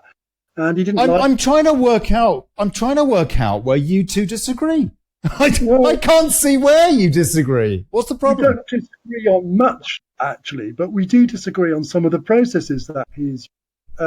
One is the going to the treasonous imposters in the judiciary, asking for a judicial review on whether the entry into the EU was illegal or not, because evidently it wasn't. Heath. The documents FCO 103048 shoehorned into the EU prove that. Yes. The FCO 301048. Sorry, yeah. That proves that he knowingly knew that entry into the European Union would destroy British sovereignty over in less than 30. That's right. That was under the Heath government, covered up for 30 years under the 30 years rule, and then eventually reported on by the Express about 2 weeks ago. That's right. And the Sunday Express.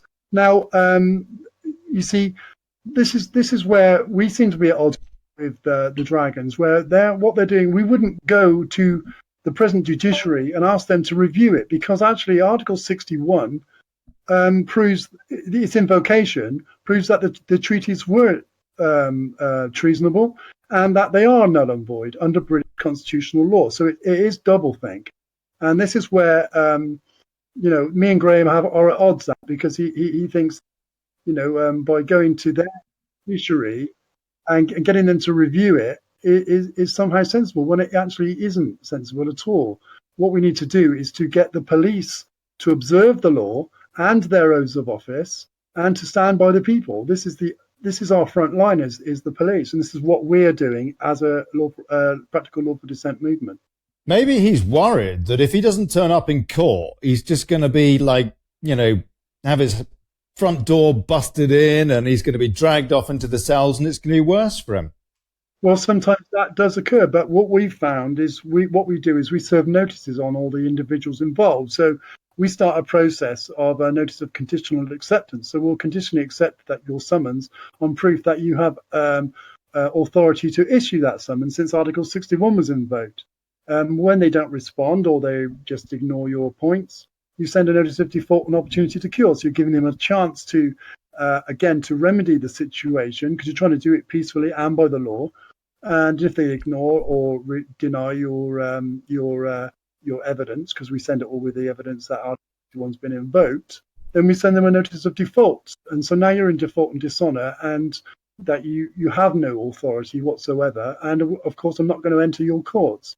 So what they do is then they convene the so-called court, which is a private corporate business, as I've said, and they issue, treasonable or fraudulent liability orders or whatnot, and then they send it off to bailiffs to come and to enact their will, if you like. And so we do the same with the bailiffs. We send them notices of conditional acceptance, and the same process. So what we do is we stand in honour, observing the truth in law, and we do it assertively.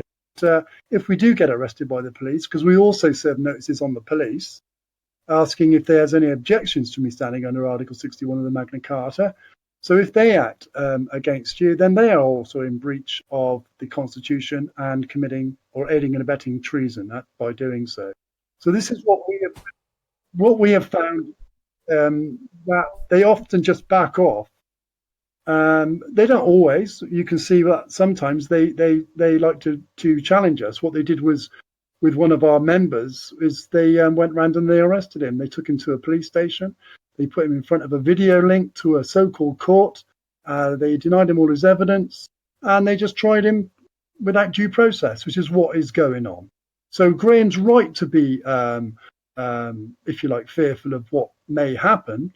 But, we've got to just stand by the truth, the evidence, facts, and assertively, which is what we're doing. Graham, man, I've got a lot of time for you, mate. I've got a lot of time for you, sir. Please, please, please, don't. Put the hands on. We gotta unify here. Yeah, we got Davy Russell here. Davy Russell. Davy, are we going out on Motivate, or did I completely cock it up? No, you certainly are going out on live and Motivate, young man. Oh, superb. Well, hello, Motivate. And when I get a bit more technically proficient, I will look at the forum comments there as well. Yeah, and involve you guys more, because I'm grateful that you're listening. Davy, what did you have to say? I think, listen, sending notices and putting people on notice, etc., is all very good. It doesn't sort of stir up any media coverage. It doesn't do anything. Gina Miller can sneeze the idea of scuppering Brexit, and she's front page news. Now, we can see the agenda going on. Yes. It's plain for us to see. So what I will say, as for Graham stirring up civil unrest, I do believe at the moment we have to exhaust all legal and lawful avenues before we proceed any further. And that certainly is what we should be doing, and we are doing. Now, I do know for this particular moment in time that bailiffs can't actually enter your property. So sending notice to bailiffs is a complete and utter waste of time, as far as I'm concerned. Now, the only time a bailiff can actually enter your property is if you have defaulted on your mortgage, maybe, and they do take your house. or you've rented a house and haven't paid the rent, in which case they can go and get a high court writ, which says that the bailiffs come around and remove you from your property with locksmiths. When it comes down to these parking fines and bits and pieces where bailiffs say, just don't open the door. You know, you don't have to send notices. And what is it with these sending notices? What are you achieving by that? Well, you know, you're not what we're stopping these achieving, people from doing things. Is if they act against you, then they're acting against the Constitution, which is basically treason. And But they don't know that. Well, They they don't know that. do know it because we put them on notice of the facts. And to say that it doesn't do anything, it does. That's like putting my child on the naughty step. You know, it's not going to work. Well, look, mate, it does work because we've proven it works. I've stopped the police. I've stopped the Yeovil county court from putting someone in prison for 7 days for contempt of court.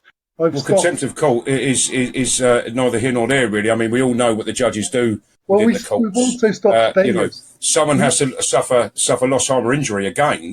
You know, for a contempt of court. So who's suffering? The judge? Are they going to write a complaint? You know, they don't do that. They just threaten you with these things to shut you up in the court and say, right, I'm going to do you for contempt of court, and that's the end of that. And you have no voice. Well, you do have a voice. You have to assert it in the corporate business. It's not a court. They have no authority. That's evidential, and this is where we need to stand our ground with it. Well, David, I'll tell you what. You know, I went to court. I was broadcasting on the FM frequency modulation, and I went to court. And I was in a Crown Court, and I had in the magistrates' court. They were calling me David. Okay, you know, I wouldn't enter the bar, wouldn't walk into the court, wouldn't do anything. I went to the Crown Court and single-handedly nearly took Ofcom down. Okay, just over what I was saying in the letters I wrote to the judge. Took what down, David? I very nearly took Ofcom down. Now, they wanted all my equipment and they wanted a £12,000 court cost. So you know what the judge did? The judge actually gave me all my kit back and give me a £15 fine because she knew, as well as I did, that this couldn't stand. A corporation can't take a man to court in a Crown Court. So, you know, I mean, to be active is to be active. Now, we, you know, as the movement states, we have, you know, within 30 days to 60 days, we can completely change the face of this country, completely and utterly, from the banking system to the monetary system to absolutely everything. And what we're seeing at the moment is, and if you don't mind me saying, I'm not being any way, obviously, I don't like to see Graham get like that. And I've not ever seen him like that, to be honest. People disagree, and they do disagree. He has been trolled relentlessly. We know that.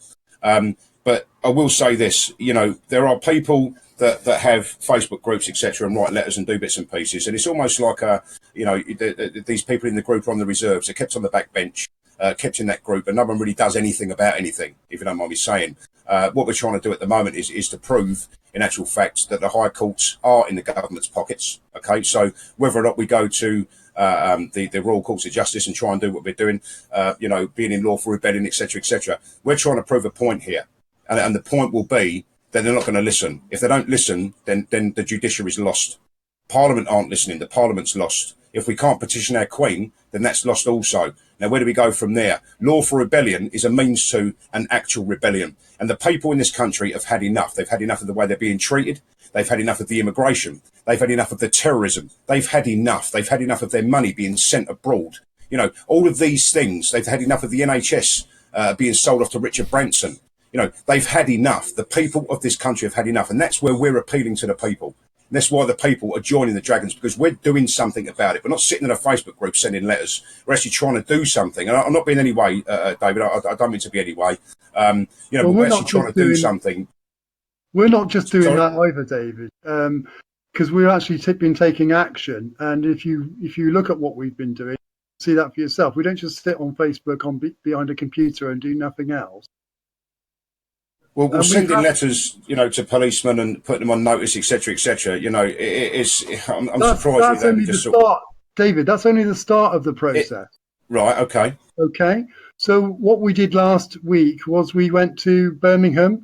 50 of us got together, and we went to police headquarters and actually recorded the reporting of the crimes of the individuals at Birmingham Magistrates Court for acting against one of our members in full knowledge of the fact that Article 61 is in effect, and that he's Did you get a crime number? We are in communications with. They wouldn't give us a crime number because you know, normally when you report a crime, you get a crime number. Well, so hang on. This We've how, got they're David. just not taking Can I just finish, seriously, David? you know. Can I just finish, David? Yes, Because of course you can, sorry. what I'm saying is we recorded it. So we have it evidential that the police have taken the evidence. And I'm in communications. We're still in the communications with the police. We're waiting for them to reply now. Now, if they don't reply, or if they act against the Constitution, then we will have to take further action. They know that. And what would that further action be, can I ask? Well, we'll leave that off air at the moment because we don't want to give too much away. Okay? But Okay. you will see the action that we take, and it'll be completely peaceful and completely lawful. And the fact that we've done this already is that we've now secured absolute lawful excuse to take further action if necessary. But we're hoping that the police have had enough of Theresa May as well, and actually, Is it just Theresa May? well, no, but I'm just using her as a Okay. pinnacle of the criminal element that's running our country. But there is a chance that, because there are some good coppers out there, and there is a chance that if you look at it, that they would actually want some of us to actually get on with this sort of process and try and give them no choice but to act according to the law. They're easily bought, though, these cops, aren't they? Look at that head of Wiltshire who said that he was 120% sure that Ted Heath was a paedophile. He was just pensioned off, given a £2 million pension, basically to shut him up. And then that May woman, maybe, her government has closed down his investigation into Ted Heath's pedo crimes. Such is life in a But treasonable. this is the problem, though, isn't it? The fact is, and there's people on here saying this is all very well going through this lovely legal process or, trying to get back our legal system, our justice system. But people are too easily bought. Look, the only way we're going to do it, and the only way it's happened in the past, and you can take the 1688 Glorious Revolution as a point in fact, is when the weight of the people stand together and demand constitutional law again. This is why. Okay, so if I can just say, David, I think what we're doing at the moment is trying to pull people together. And the group's getting bigger and bigger and carry bigger. on. Now, you see, the thing being, for what you're doing, and I'm not taking anything away from you. Listen, if you're doing what you're doing and we're doing what we're doing, and there's other people around the country doing what they're doing, then surely, ultimately, that will result in, the people actually doing something. Now, we've seen certain marches by certain people, all sorts of people standing together that don't ever normally stand together. So what I will say is this: that we are trying. Article 61 of the Magna Carta was invoked in 2001. It's now 2017. We're talking about 16 years later, okay, and nothing's happened.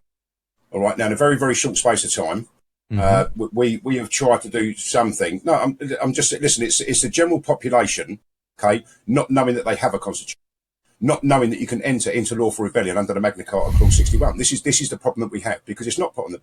It's not aired on mainstream media, okay?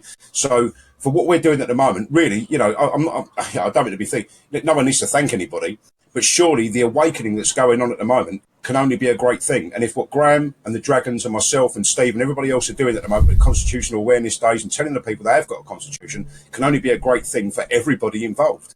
Yes. So I know you and Graham don't get on. I know you don't see eye to eye on certain that's things. That's only Graham's perspective because I tried to. They were doing really well for about 30 minutes or so, and then it just went all tits up.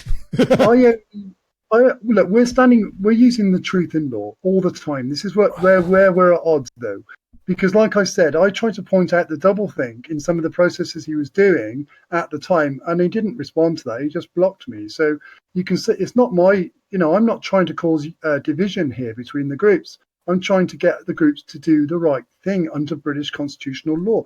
We have to follow the letter and the spirit of the law.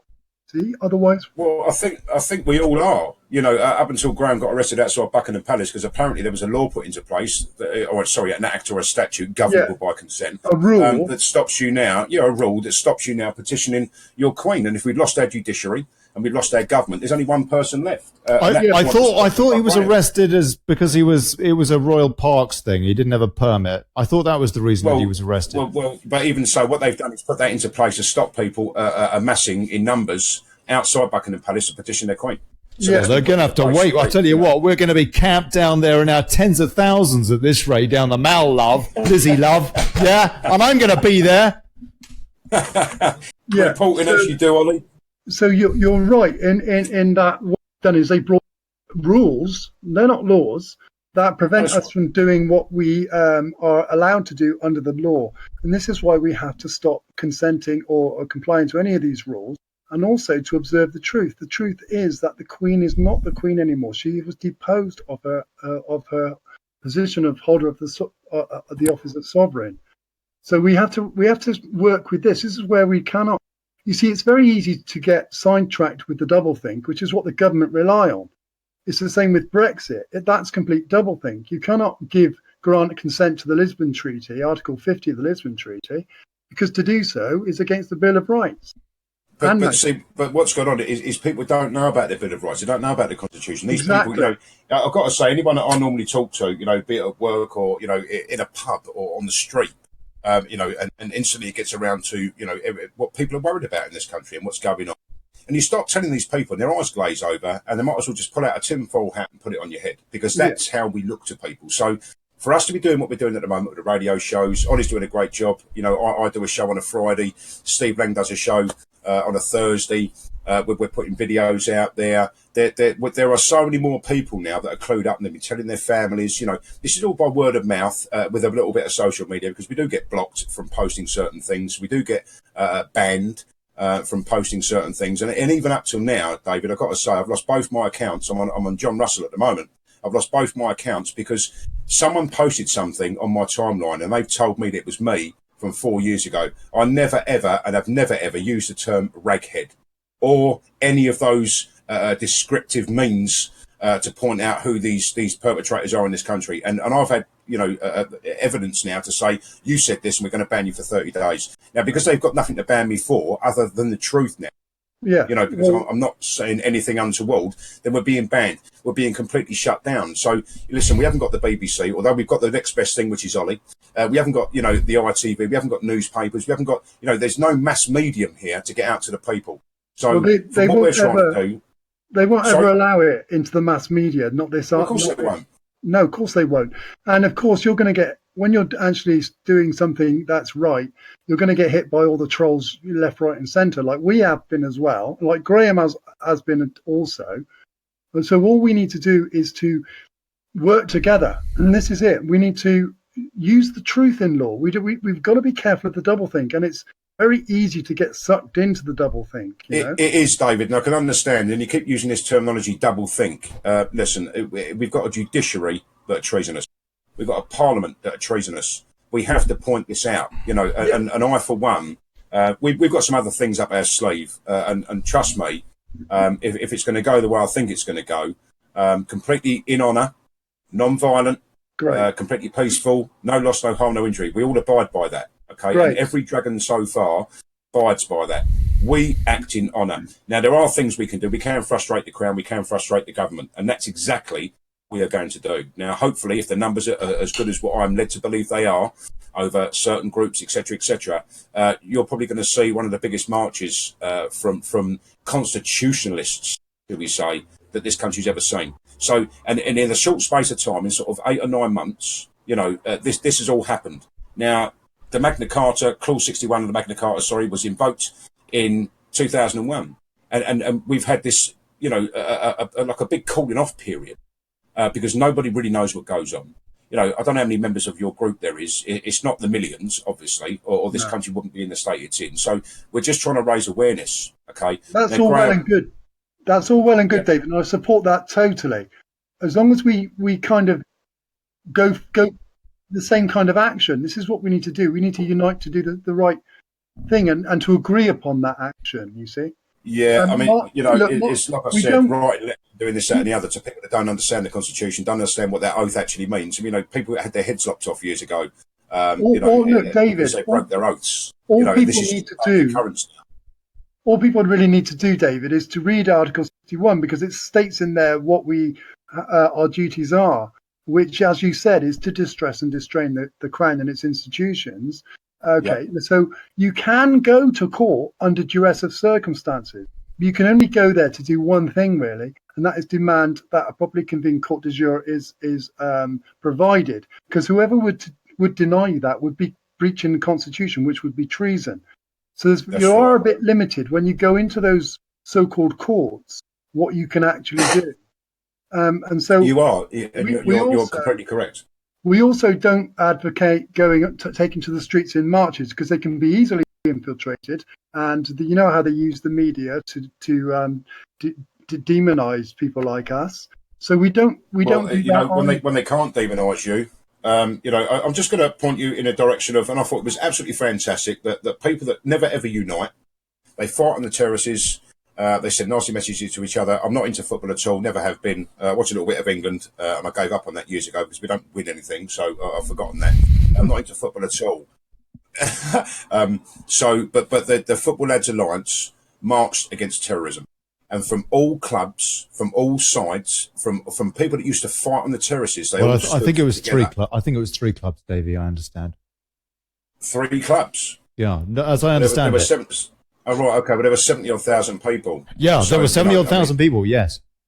Right, okay. Well, even 3 clubs. Just imagine if we could get all the clubs involved. Wow. Well, you see, there is the Roman games. There is the distraction. There is the distraction and the means to keep you occupied. Okay, our children are being indoctrinated via music. I had to send that photograph to you the other night when you were talking to because that was literally something that Miley Cyrus stood on the stage and did. You know, we're in a massive, disgusting, massive turmoil. Yeah, very disgusting. You know, we're in turmoil in this. Our birth rates will drop because they're promoting LGBT. They're promoting LGBTP now, pedosexual. Did you know that? They're promoting pedosexual. They want that to be classed like they're classed as lesbians and homosexuals. It's gone too far. Our birth rates are dropping. We can't literally, as we stand in this country at the moment, keep our birth rates up because we're all being sanctioned while other people are coming to our country and taking our benefits that they've never paid into. You know, all of these things. Yeah. And we look at it as a vast array of problems. It's not just the one problem. I look at the country as a vast array of problems. Now, if I sent a letter to Theresa May, and believe me, it does work, obviously, but it's got to be done en masse. So some of these groups that are out there, should I say, if Graham said, or I said, listen, send this letter off, I've got no doubt there'll probably be 500 to 1,000 letters gone off or emails. June Slater did it. And she actually had, I don't know if you read the story about the school that was being fed halal meat. She actually had that stopped. She had it removed. Yes, amazing. Very good news. Very good news. A little bit less animal cruelty thanks to that. A little bit less animal cruelty going on. Well, it's not just the animal cruelty. Sorry, I don't want to take this off on a tangent. I'm just, the problems that we see in this country and the problems that have arisen over people not understanding what our Bill of Rights, our Declaration of Rights, which is the contract, our Magna Carta. People don't understand we have a constitution, and that we look to America, and the Americans are always talking about the constitution, and this doesn't ring alarm bells with anybody in this country. So because I mean, for example, Davey, until I started doing this program, I tell you, hand on heart, I didn't think we had a constitution. I was in journalism for 10 years, and in the UK and all that. I've kind of I've kind of been reading the news. I've basically been given so much propaganda. I didn't think we had a constitution. See, for example, that therein lies the problem. Now, unless we can get out to people, if you've got a Facebook group with millions and millions of people on it, that would be absolutely fantastic. You can't draw the people in. They're too interested in X Factor, who's going to eat a dog's bollock or whatever on I'm a Celebrity, get me out of here. Lovely. We're looking at all these programs. We have to cause some form of. I wouldn't call it unrest. We have been given the instructions that if we believe we're being ruled tyrannically, these are the steps you take. Okay. Now we have interpreted that, a little bit different to what David has maybe, but we want action. And for me to write a letter to anybody really, and say, listen, I'm going to put you on notice and blah blah blah. They just don't care. They don't know anything about it. These people need to be educated on what goes on in this country and what we have as protections as a people, and we haven't got that. But people don't know about that. Can I come in there? Because what we've done is we've put them on notice of the fact. So therefore, then they can't act against us. Constitution. Yeah, but that's you. or whoever's written the letter. So that leaves out the general mass of the population. Can I please finish, because I haven't quite finished what I'm trying to say here. Do you mind? Okay, please carry on. Carry on, David. So what we suggested we do is this: we don't go to the top. We take it at grassroots level. Now, what we did in Glastonbury in 2014 is we put everyone on notice. We put the local councillors. We went to their public meetings, put them on notice of Article 61's invocation, and we demanded to know where they stood under it. We did the same with everyone in the town. We put flyers on in everyone's doors. We made up different videos and stuff for different groups like the clergy and solicitors, and gave them notice of what's going on. And what happened was the councillors denied recognising that Article 61 had been invoked, and so we seized the town hall, and we had lawful excuse to do so. And we seized it successfully, just to prove that Article 61 is effective. Now, if everyone in the country went to their local representatives and took it from grassroots upwards, we would find that with enough support, they would have to listen. And this is the same with the police. If there was 50 people at the police stations every single day lobbying them and telling them that they have to do their job, you'll find that they would eventually crack, because they've got they can't not act according to the law. So this is what we propagate that we should be doing. And David, I don't know you, obviously, and I'll take me out of today. Do. But what we've seen since 2001, since I found out, obviously, that the article's invoked, even me, I've gone, well, what's going on? And this is like 16 years later. Nobody knows about what goes on. You're serving notices on for yourselves and for the people that serve the notice. That doesn't apply to everybody else, you see. What we're trying to do at the moment is getting everyone else involved to actually, there are a lot more people in lawful rebellion now than there were, David, because we've put that out, and I wouldn't be surprised actually if it's in its thousands. So this is gaining momentum. Okay, now you can do, put people on notice and do what you do. We are going to do what we do, and it's almost the same as when you look at the. And surely we can be swimming in the same direction, even though there are slight. I mean, the differences between you and Graham, there's tiny nuance there. They're tiny. Let me just state this. See, what we do is that lawful rebellion is a personal rebellion. Okay, it's about an individual standing under the law in rebellion themselves. So this is where it is a powerful entity, because it doesn't.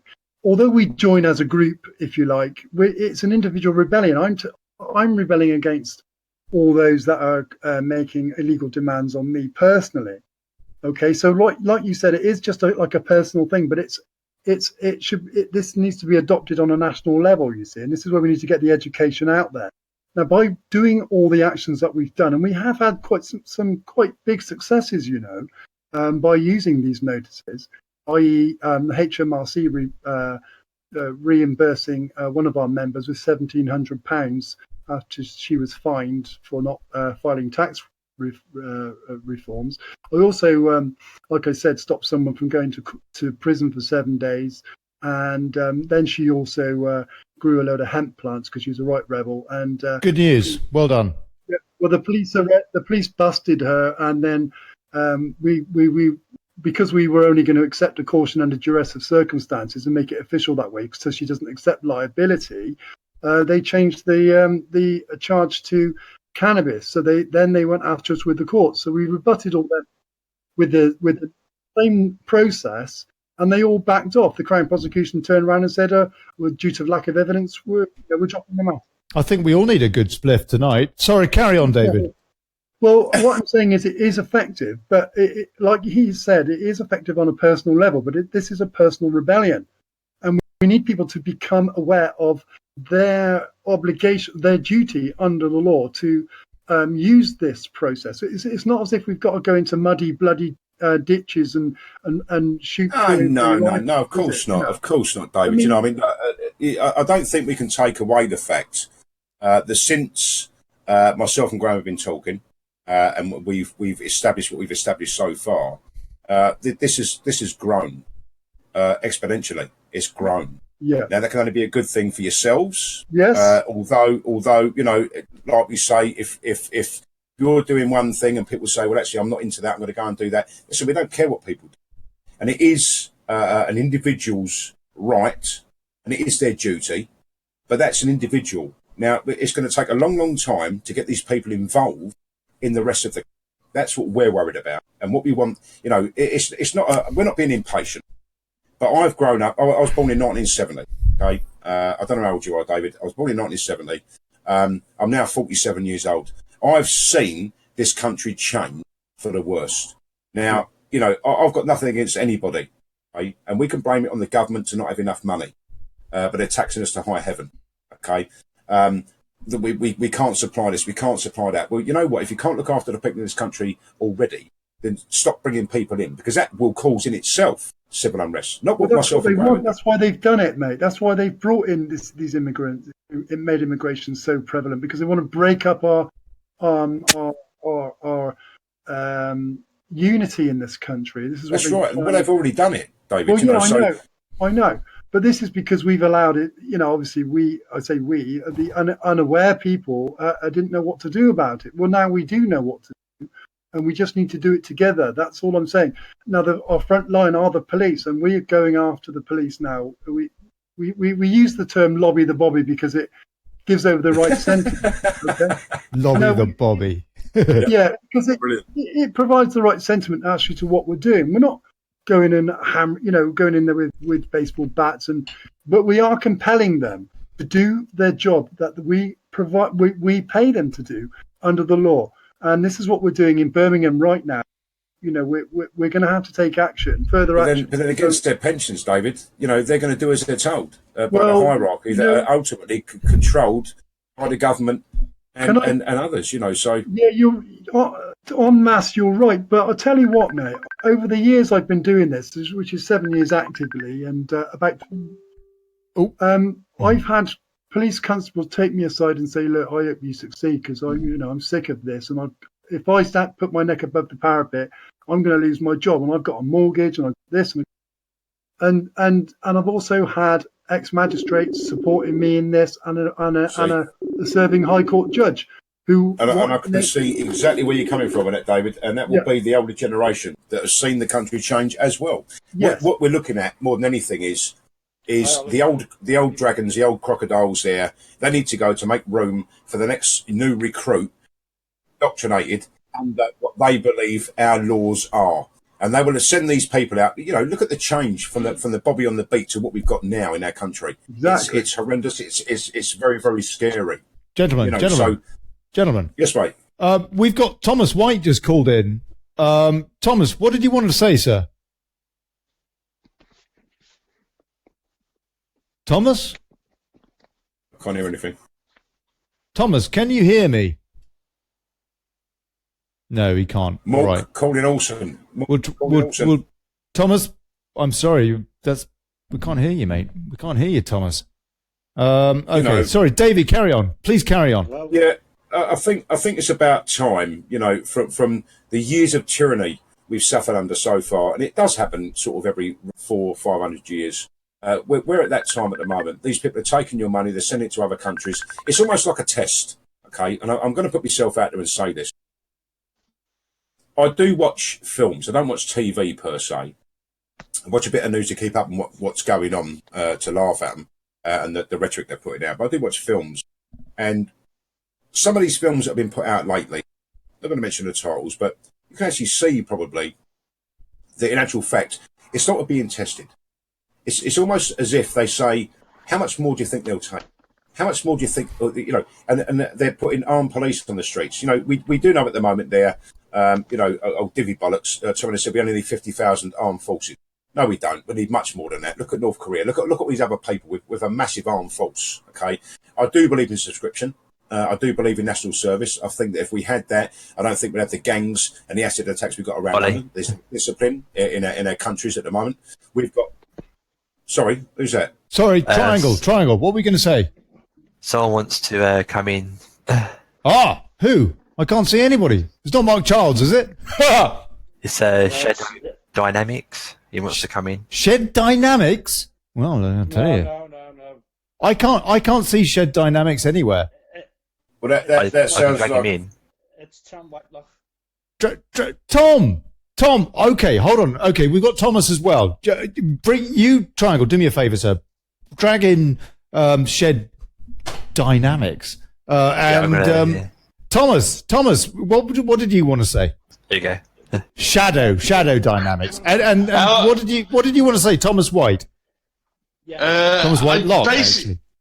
Basically, I wanted to say, like, going on about before, about, like, you talked about the Constitution, you talked about other things, about Graham and that before. David's got me off council tax and stuff. He helps people. Graham's a good person as well. I think we all need to unite, right? Because there's an agenda going on. What? Can you still hear me? Yeah. Yes. I agree with you. Yeah. it's such a shame. You know, what we see more than anything, and this is just for an example purpose only, obviously. The left can be a member of any leftist. Yeah, that's the part. That's a part of Agenda 21. They're trying to merge Islam with the old left flag, because that's the yurt flag. Yep. Is that Shadow? Shadow. Yeah, my name's James. Hello, James. What's your surname? Well, you don't have to give me your surname if you don't want to. But what is it? My name is James Gore. James Gore. Hello, James Gore. Nice to meet you, sir. Carry on. Please carry on. Have your say. Basically, I just wanted to say that, and you know, we all need to unite. It's the unholy alliance, isn't it? It's the unholy alliance. The left have all the power in this country at the moment. They're decimating their culture, our history, our heritage, and they're actually, you know, promoting something. There is a hateful ideology. I won't mind telling you at the moment. You know, I've read the books. I've read this. As soon as I saw one paragraph in the Quran, I was physically sick. Go on. And you know, when I've been to marches and stuff, they're like, these people, they're just walking. They're walking lost sheep, and you know, we all need to unite. That's the only answer. You know, we need to put our differences aside. You know, if I can say this, religion. Yes. Yeah. I think if you look at what's going on, and the amount of groups out there that are picking up on this constitutional law, they're picking up on the Magna Carta, you know, they're picking up on all of these things, and picking up on the fact that bailiffs can't enter your properties, they can't take money from you. Absolutely. Just what you do there, if a bailiff comes to your door, you just put an implied right of access denied and only common law due. Brother, I had a guy staying at my house. He is my daughter's boyfriend's dad. He was the head of Marston's, and we did an interview that's on my Facebook on David Russell, but I've had to deactivate the accounts because I keep getting reported even though I'm banned. And I did an interview with this guy. We couldn't put him on camera for obvious reasons, and he told me all the ins and outs you can and can't do. You know, and I've got to say to you, really, unless you got a high court writ and you've not paid your rent, it is someone else's house. Then yes, because you would want that protection as well. They can call locksmiths, they can boot you out, they can do all sorts. If you're not paid your mortgage, whether it's fair or not. Okay, I wanna bring this back. I wanna just close really. It's not that I need a pee or anything like that, yeah. But I want to. I've got the echo. I'll tell you what I bloody do though. I'm squirming on my seat here. I wanted to ask David really was, this is all well and good, all of this, and believe you me, I'm so into it, yeah. But I mean, assuming that we can wrest back control, which in itself, to me, looks an extraordinarily daunting task. Wrestle, I think you mean. Yeah, assuming that we can do that first, what then? Well, I mean, it sounds to me as though practically all the legislation since 1911 is illegal. It is. Yes, yeah, absolutely. So what we need to do is where do you start, David? Where do we start? And how can we deal with this in a practical way that isn't going to, you know, basically destroy our country in terms of, well, basically, people are going to be concerned about losing their jobs, the same old stuff, and their businesses, because of the confusion and the absolute abject chaos. How can we try and, if we can wrest back control, how can we try and solve this puzzle round the circle? It doesn't have to be absolute chaos. What we need to do is to reassert the rule of law again, reassert the... No, I think what you said, David, is it is absolute chaos. What do we do to get that back? Well, this is what I'm trying to state now. If you just let me finish what I'm trying to say, because it gets a bit... You keep saying that. Sorry, but I have to say the truth here. So what we need to do is we need a period of education. Because like you said, people have been propagated for, over 100 years with all this lies. So we need a period of education. And we need a constitutional convention of the people to update the law, update the constitution. What we have to do is go back to 1911. We have to take away, because all acts and statutes that have been invoked or come into law since 1911 they may not all be bad law. Like some, speeding fines, speeding restrictions are actually quite sensible, but they're not lawful because they were not granted under a system of constitutional law. So we need to take it all the way back to there and start again and come and reassert the law, bring the law back up to date. There's certain things that may need to be changed in the constitution, but it can only be done with a constitutional convention of the people. You say you want to change the constitution? Well, no, it's not about changing it. It's about bettering it. That's the only thing that you can do, is to better the constitution. We have to move with the times. I completely disagree, David. We have to move with the times, because in the constitution we didn't have motor vehicles, for instance. So we have to move. That's right. But then I do believe we are all responsible for our own actions, and you'll be tried by judges and a jury of your peers if you do anything wrong. This is where it comes down to fines and forfeiture, and the fact that really what these people are becoming is wardens, and that actually goes against the oath of office for policemen.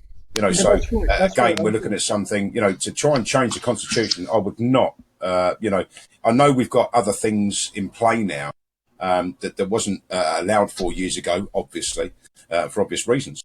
But I certainly wouldn't suggest ever that we change the constitution. I'm not saying we change the constitution. You're misinterpreting what I'm saying. And what I've said was we need an education period for the people. Then we need to bring the constitution up to date, because it clearly isn't up to date. So you keep the original one and you add to it. You better it. That's what you can. Okay. That's all you can do with the constitution. Now, hold on a sec. Whoa. You're getting off the question there, because that's very hypothetical what you're talking about now. You're saying that we can control the chaos, David. Well, yes, we can if we all work together. Yeah, unity. I agree there. Well, that's all we can do. The only way we're going to look. Pizarro said it and I can't quote it, quite a long quote, but he said, the institutionalized treason is very difficult. I'm paraphrasing. It's very difficult to remedy. And the only way we can ever do that is for the unity and the weight of the people demanding it. So we need to demand the rule of law, which is why I support the Chartist movement, no matter what anyone might say about Eddie Older. I know Eddie personally. He's a great chap. He's very for the Constitution. He's not so keen on the Dragons movement because of some of the doublethink they've been using. And I do agree with some of that. Sorry? I'm just saying, David, there's that terminology again, doublethink. I think we can safely say that it does actually state, once you've exhausted every lawful and legal mean available to you, then, my friend, you should be in some form of rebellion, because we've been given these protections as a people. Okay. Yes. Unless we actually do something about this and actually prove that the judiciary are treasonous.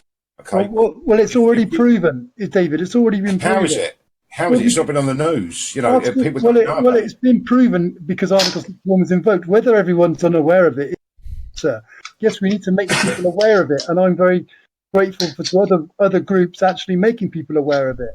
But what we need to do is observe the truth and act upon the truth, and not sway from the Constitution or the common law. You see, because otherwise, which is exactly what I believe. The Dragons and ourselves are doing. I don't really like the name Dragons, to be honest. Well, hang on. I have pointed out some of the doublethink in some of the things they've been doing, like asking for a judicial review within a judiciary, which is illegal. Well, it is illegal. That's right. And to point that out and to actually have those people not act upon that. And I've got to say to you at the moment, I don't know if you know what's going on. They are rebutting absolutely everything, right? Of course. It has but it has no lawful standing.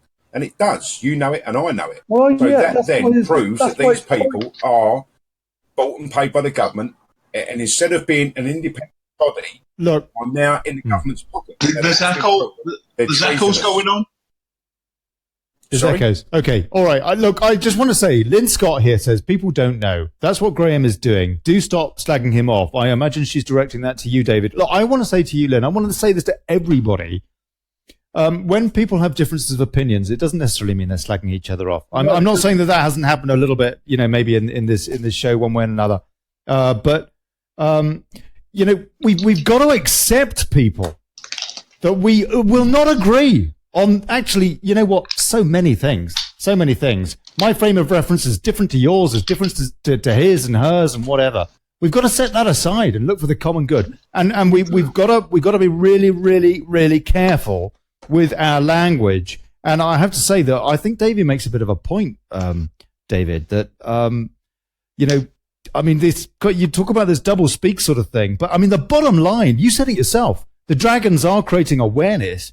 If it wasn't for the dragons, to be God's honest with you, you wouldn't be on this show tonight because I wouldn't have known anything about this Article 61 thing. That's fair.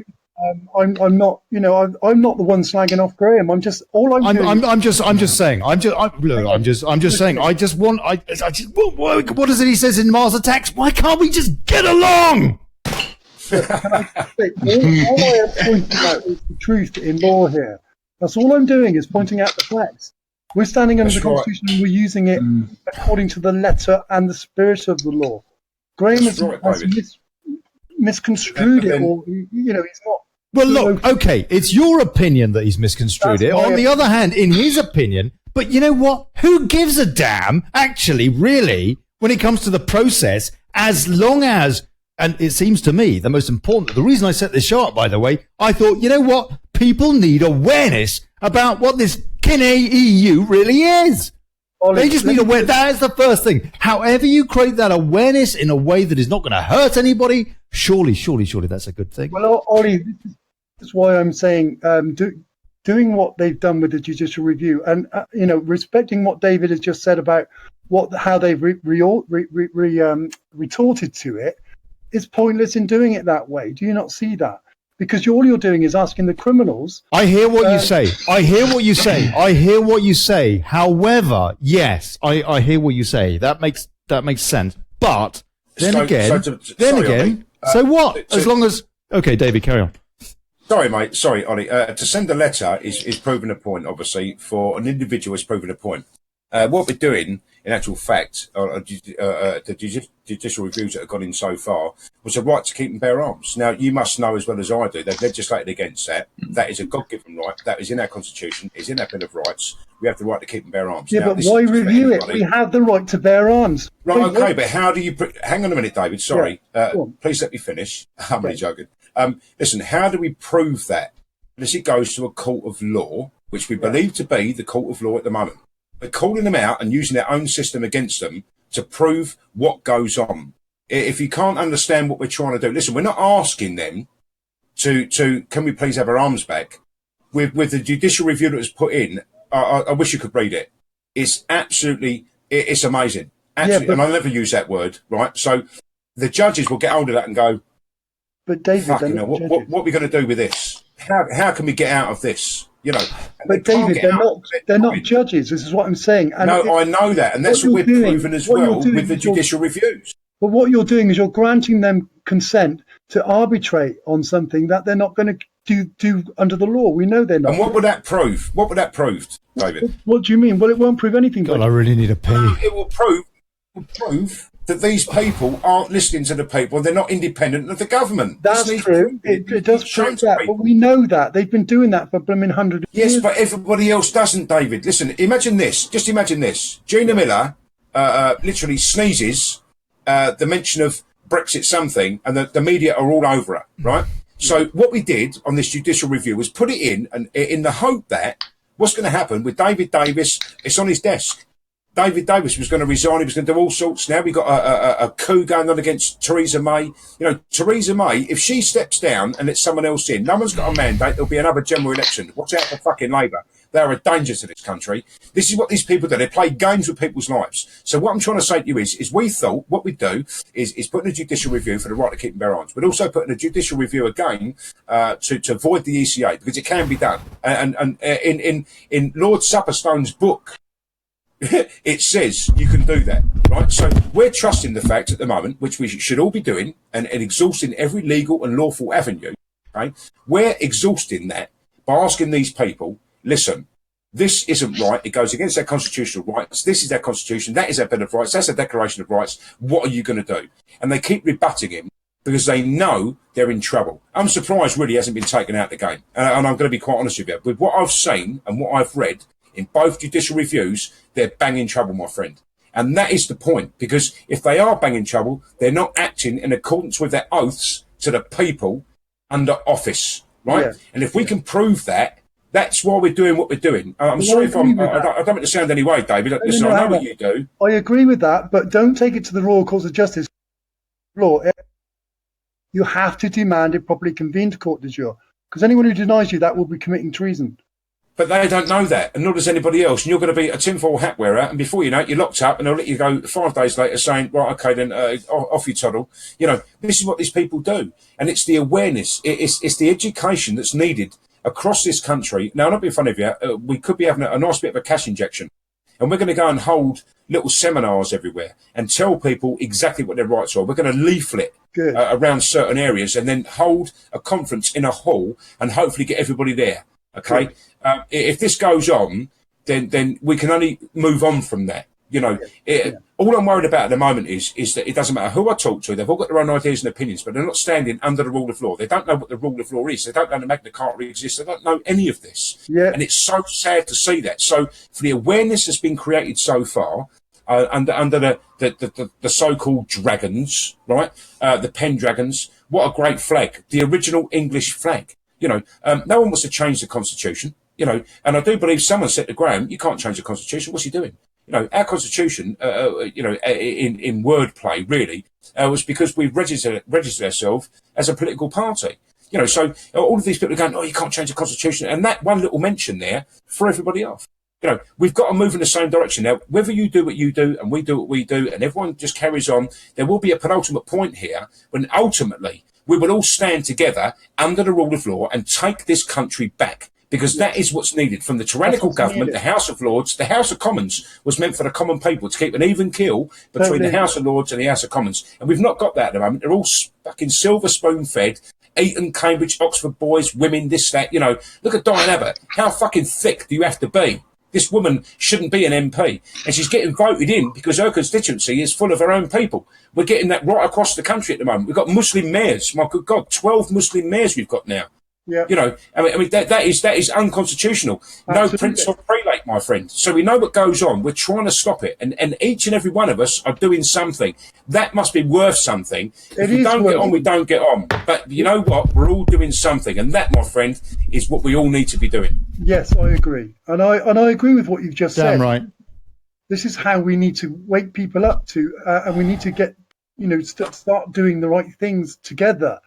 Instead of fighting against each other, and you know, this doesn't help.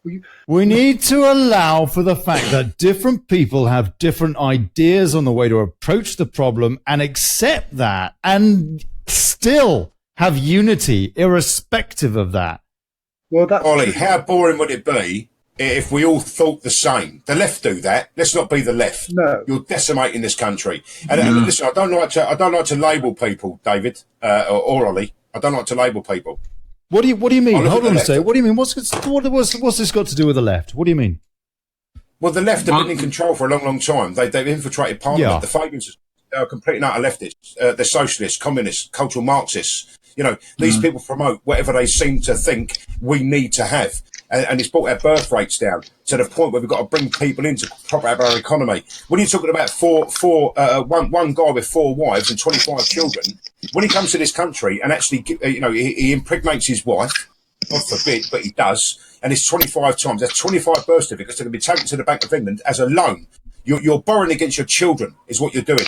And these people are being bought over because they know that the birth rates of them will go up to the point where they can go to the Bank of England and say, right, print a load more money because this person is worth, I don't know, £10 million or whatever goes on. And they're propping up the economy by bringing in immigrants. Do you agree with that, David? I do, yeah. Right, okay. So I think we're all pretty much on the same page. I think so too. But all the while you're sanctioning people and telling people they can't have children, and because you're unemployed and single mums this and blah, blah, the breakdown of our society has caused this. And someone has broken that society down. And I'll tell you exactly who it is. It's the media and the government. The media, I'll tell you what, I would actually call them enemy number one are the media. Enemy number one. Enemy number two are the government. That's how far I would go, because you're all being spoon-fed this dribble. Every night when you get in from work or doing whatever you're doing, you're sitting in front of the TV watching all this dribble come out. Oh, Donald Trump's very, very bad. No, he isn't. He's done everything he said he was going to do. And you know what? Look at the Dow. Look at the unemployment. Look at what goes on. That man has turned that country literally, I'd say a good 45 at the minute. It's not a 180. It's not a 360, but he's doing what he said he was going to do. Do I agree with everything he does? Of course not. But that man was a businessman. He's a businessman, and he's running that country like a business. We've got people in our tyrannical government at the moment that are not running it like a business. They're running it because they think they can, and they think they own it. And that has to stop. And I will do anything in my power to make sure it does. And if I could get down there tomorrow with enough people and remove those people from the House of the Parliament and have a sit-in, I would do it. That's how far I would go. Yeah, me too. What now? The best thing that we can do together is unite under the Chartist movement, I believe, because what we need to do to get this a peaceful rebellion actually effective is to. How long will the peaceful rebellion last, David? Sorry, I don't really cut in. Just finish what I want to say, because you've had your say a minute. I just want to finish what I want to say here. The way we're going to get a peaceful rebellion together is to reassert the rule of law in the courts, so we can get justice in the courts. So we have to unite for that one simple thing. We want treason heard in the courts, because all this criminality that's going on is going on because we are living under a treasonous regime. Now hold on a second. You're saying you want it heard in the courts, but you're saying that the courts, we should recognise the court. Hold on a second. Who's making so much bloody background noise? Please. Is that a double thing? Let's try and be respectful with the background noise, people, please. I just muted him. Okay, thank you. Good man, Triangle. That's a hacker. Right. Well, David, I don't understand. You're saying you want to contest in the courts, but you're also saying that we should recognise the court. No, you just misconstrued me. I didn't misconstrue you. I misunderstood you, maybe. Carry on, please. Yes. Can I just state what I was saying again? Please do. What we need to do is to reassert the rule of law. Reassert a properly. We want treason heard in a properly convened court de jure. Yes. And what is a court du jour? That sounds very French. A court is a court that stands under British constitutional law and has a jury of the peers who are the judges. That's basically what a court du jour is. 12 judges, yes. And okay, these 12 judges, who would we trust with that responsibility? Well, there's a process of electing a jury, so we'd have to be very careful about that. But it's in these. Well, you see, and there again, therein lies the problem, because we can't trust what goes on, So again, for you saying that we're double thinking, well, you're obviously double thinking as well, because even though it's a court de jure, you are hopefully going to try and get people there that will try you, in accordance with the law, and with no frivolity. We should say. So, listen, we're at a point where we're at a crossroads here, right? We either put down tools and give it up, or we go to work, right? And if we go to work, we must mean that we want to go to work, and we're going to do something about this, right? Yeah. And I, for one, I'm going to pick up the tools and I'm going to go to work. And in an old school fashion, with the old school criminal element, I'm going to work. Graham's going to work. Steve's going to work. The Dragons are going to work. We're going to do what we can to raise awareness over our Constitution, our Bill of Rights, our Declaration of Rights, and the Magna Carta, and get as many people in lawful rebellion as we possibly can. Right? Yeah. That's what we've been doing so far. And the pep talks that Graham's been doing. Sorry, David? I've been doing that for 7 years. Right, okay. And what I've seen so far, listen, in the degrees of separation, I've never had anyone tell me about lawful rebellion, so it hasn't sort of spread that far. I'm hoping now that we've dropped a nice big rock in the middle of the mill pond and it's emanating outwards and the waves are going and people are picking up on this. They're liking the sound of it because I think that's most happening people a bit. are. Sorry, Ollie? I think that is happening a bit. Yeah, I think it is, yeah. I think so, and that can only be a good thing. Now, like I said to you earlier, David, I do my own radio show, and I do cutting on people all the time, and I do apologise.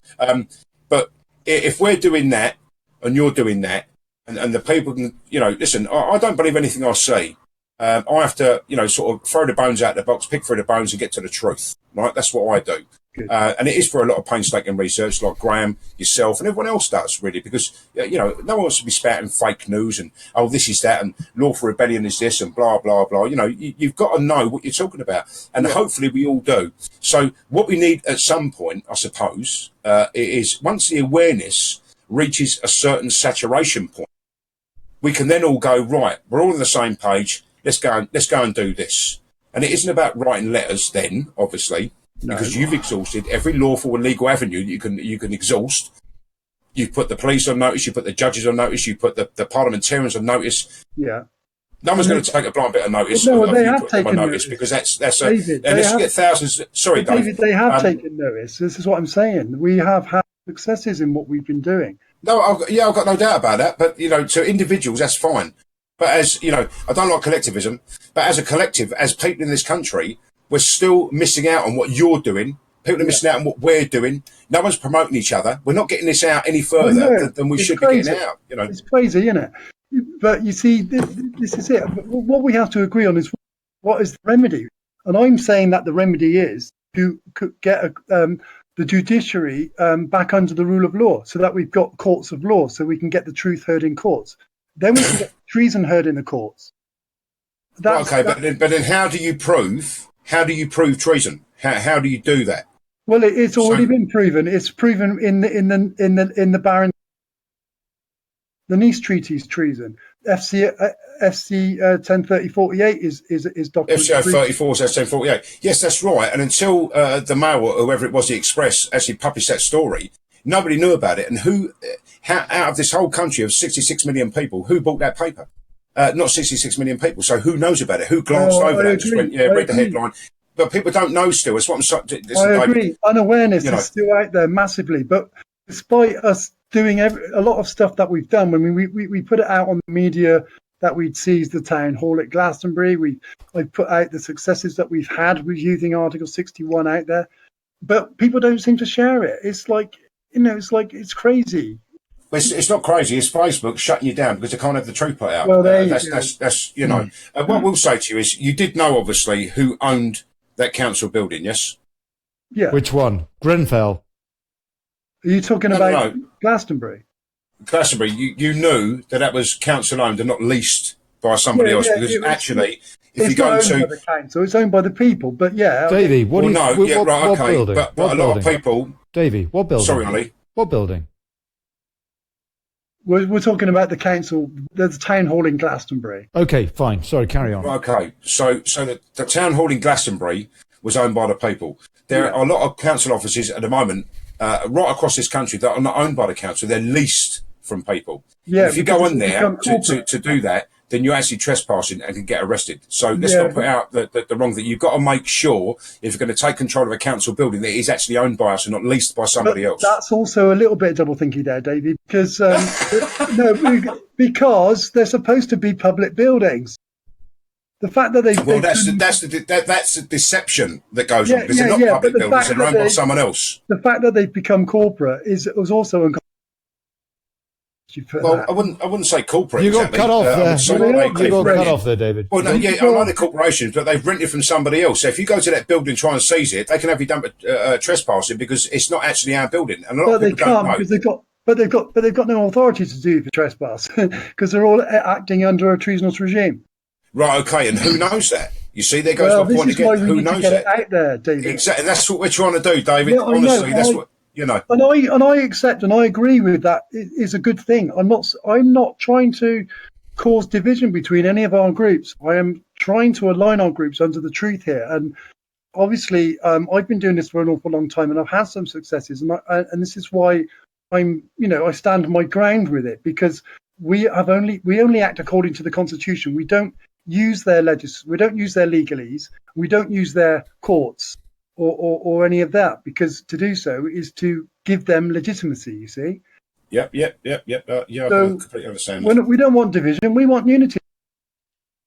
Well, David, is coming. It's coming. I'll tell you now. If you're going to carry on doing what you're doing, and we can carry on doing what we're doing. There will be a penultimate point. I would have thought. I think where listen. I've got to say to you, if we don't get the result we need over the 2 judicial reviews we put in so far, there's a third to go in, and we're not going to talk about that at the moment. But there's a third to go in.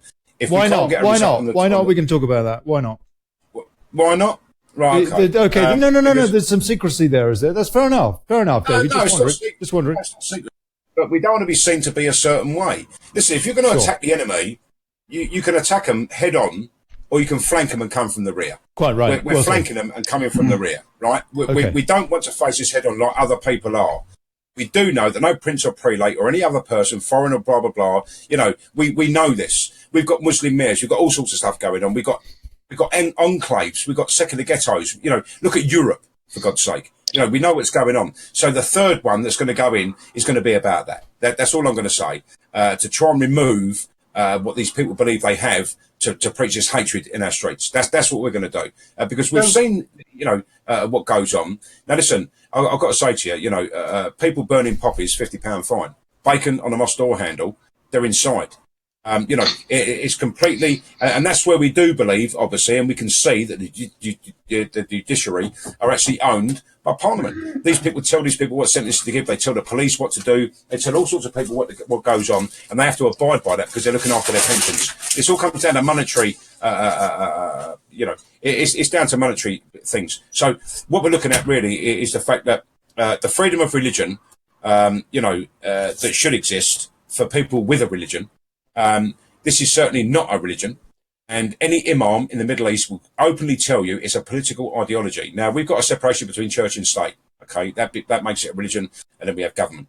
That's all entwined within Sharia, the Sharia, right? It's not Sharia law, because Sharia means law, the Sharia, okay? It's been implemented across our towns and cities across this country. We are losing major ground in our country. And I'm just going to say this to you, like I said to you the other night, Ollie, we've only got 80,000 armed forces. We've got 120,000 police. Not all of them are armed. You've got 200,000 people there. Can you honestly take control of a situation if 3 million people rose up? You couldn't do it, right? Okay, so this is why we appease these people. Especially if This we is do a why bit of this the is old guerrilla Islamophobia. stuff. Carry on. Sorry? Sorry. Especially if we do a bit of the guerrilla stuff. But yeah, carry on. Well, this is why we're appeasing these people, and there's Islamophobia. Islamophobia was made up by the Muslim Council of Britain back in the 1970s to stop people criticising Islam. Every other religion could be criticised. If you criticise Islam, it's death to you. It doesn't sound like a very peaceful religion to me. Well, it does say that in the Quran. It does say that in the Quran. That's right. So, you're still there. It's one of those. I'm looking at all of the whole entire problem that we've got in our country, and every problem that we've got, and it is solved by the rule of law. And the fact that we swear on the Bible in a court, the fact that our laws come from God, they are God-given rights. Man-made laws are acts and statutes, legislations. We know that, and they're governable by consent. How do you consent? Because when you get out your car, and the police say, "What's your name, mate?" As soon as you verbally speak your name, and this ain't no bullshit, and a lot of people go, you're talking about free man stuff. True. It's not about free man anything. If you interact with these people, you put enter another into plate a through. contract if you give your name, no? A verbal contract. You know, so that's what goes on. And a lot of people don't understand that. You know, what's your name, mate? Because they want to know who you are. You know, well, why is that? You know, look into it a little bit deeper, a little bit further, because you're now actually consenting by speaking your name. You know, your birth certificate is your legal fiction as well. It is your legal fiction, my friend, because you weren't there to witness it, so it's hearsay. In a court of law, it's hearsay. You know, listen, all of these things. Can I ask you a question? Please do, David. Please do. David, this is your show, sir. This is your show. But carry on, please.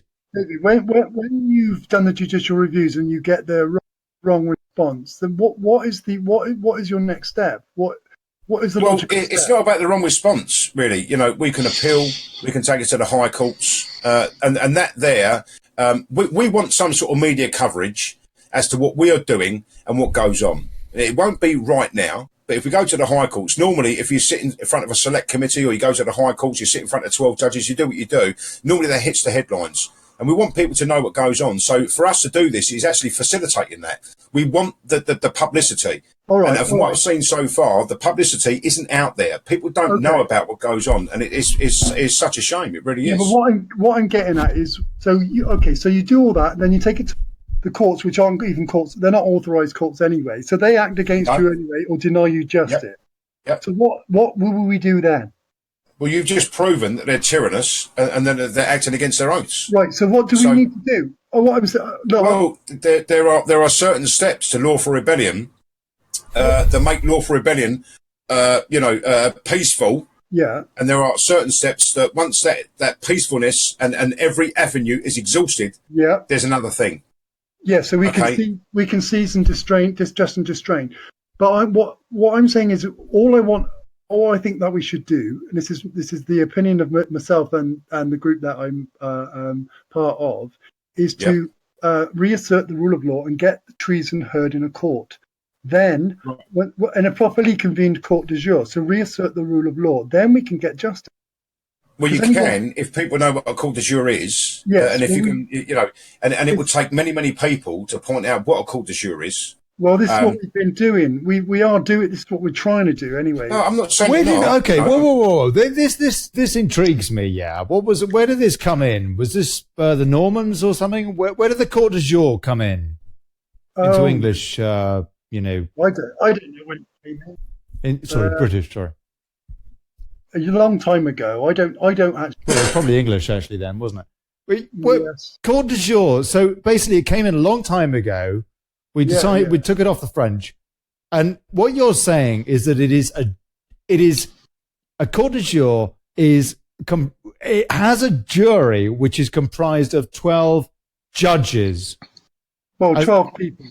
Yeah. Oh, it's just 12 ordinary people again. Yes, 12. They are the. So what's the difference between a court de jure and a crown court? Yeah, and a crown court. Yeah, well, they're standing and they're standing under admiralty. Then they don't observe the Constitution, and this is where a court de jure is different because it observes the Constitution. And if anyone takes me to a properly convened court de jure, I will be proven to be totally innocent in all the stuff that I've been doing and saying throughout, because I'm acting strictly according to the Constitution. This is why I say we really need to act according to the letter and the spirit of the law, the Constitution. You see? Which I do believe we all are, David. So we are, but there's some. Okay, I mean, you stated why you're doing the judicial review. I accept that. So you're exhausting all the processes. In doing that, it's kind of granting them authority to do it. But under duress of circumstances, I guess you can do that as long as it's recognised as doing it for that reason and that way. But ultimately, we need properly convened court de jure. There should be no court in this country that doesn't observe the British Constitution. You know that. Exactly. So we do know that magistrates' courts are illegal in this country. Yeah. We do know that they there are certain corporations in this country that actually hire a room within a court complex and just sit there stamping letters. We know that. But how are you going to get the message out to people that what we need actually is a properly convened court?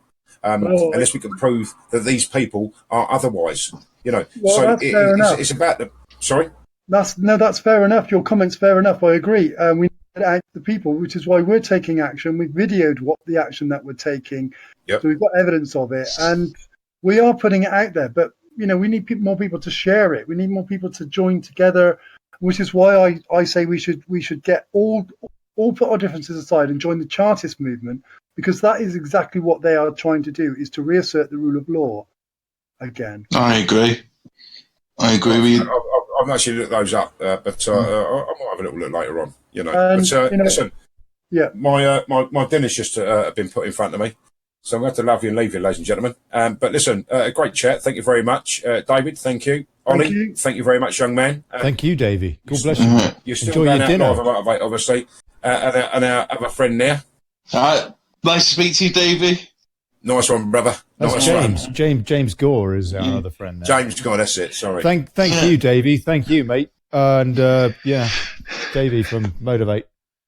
I suppose he's my governor. What's that noise? I don't know. Somebody farted. I don't know. Right. Blimey. Okay. All right. So we've just got to keep creating awareness, David, basically. Yeah. No? That surely is the most important thing, irrespective of the method. Yes, and this is why we are putting everyone on notice of the facts. So we are actually educating the people in the regime mostly. We are trying. I've been trying to get alternative media to cover what we've been doing, especially the UK column. They have supported us in the past with the seizing of the town hall, but it really needs to be spread. We need like an army of people on the alternative media putting all this stuff out there. So I agree. Well, I'll tell you what, man. We're going to do everything we can around here. Absolutely, and great. I know that other people are as well, including Graham. And I'm so sorry that you guys had a bit of a falling out tonight. And the bottom line, I think, is that we all get very het up. I mean, no, but we need to put our egos aside and just get back control from this tyrannous parliament, because if we don't, Agenda 21 will soon be completed, because it's only 12 years away. Yeah, I agree. I agree too. And we will do a show on Agenda 21 very, very soon. And you know what?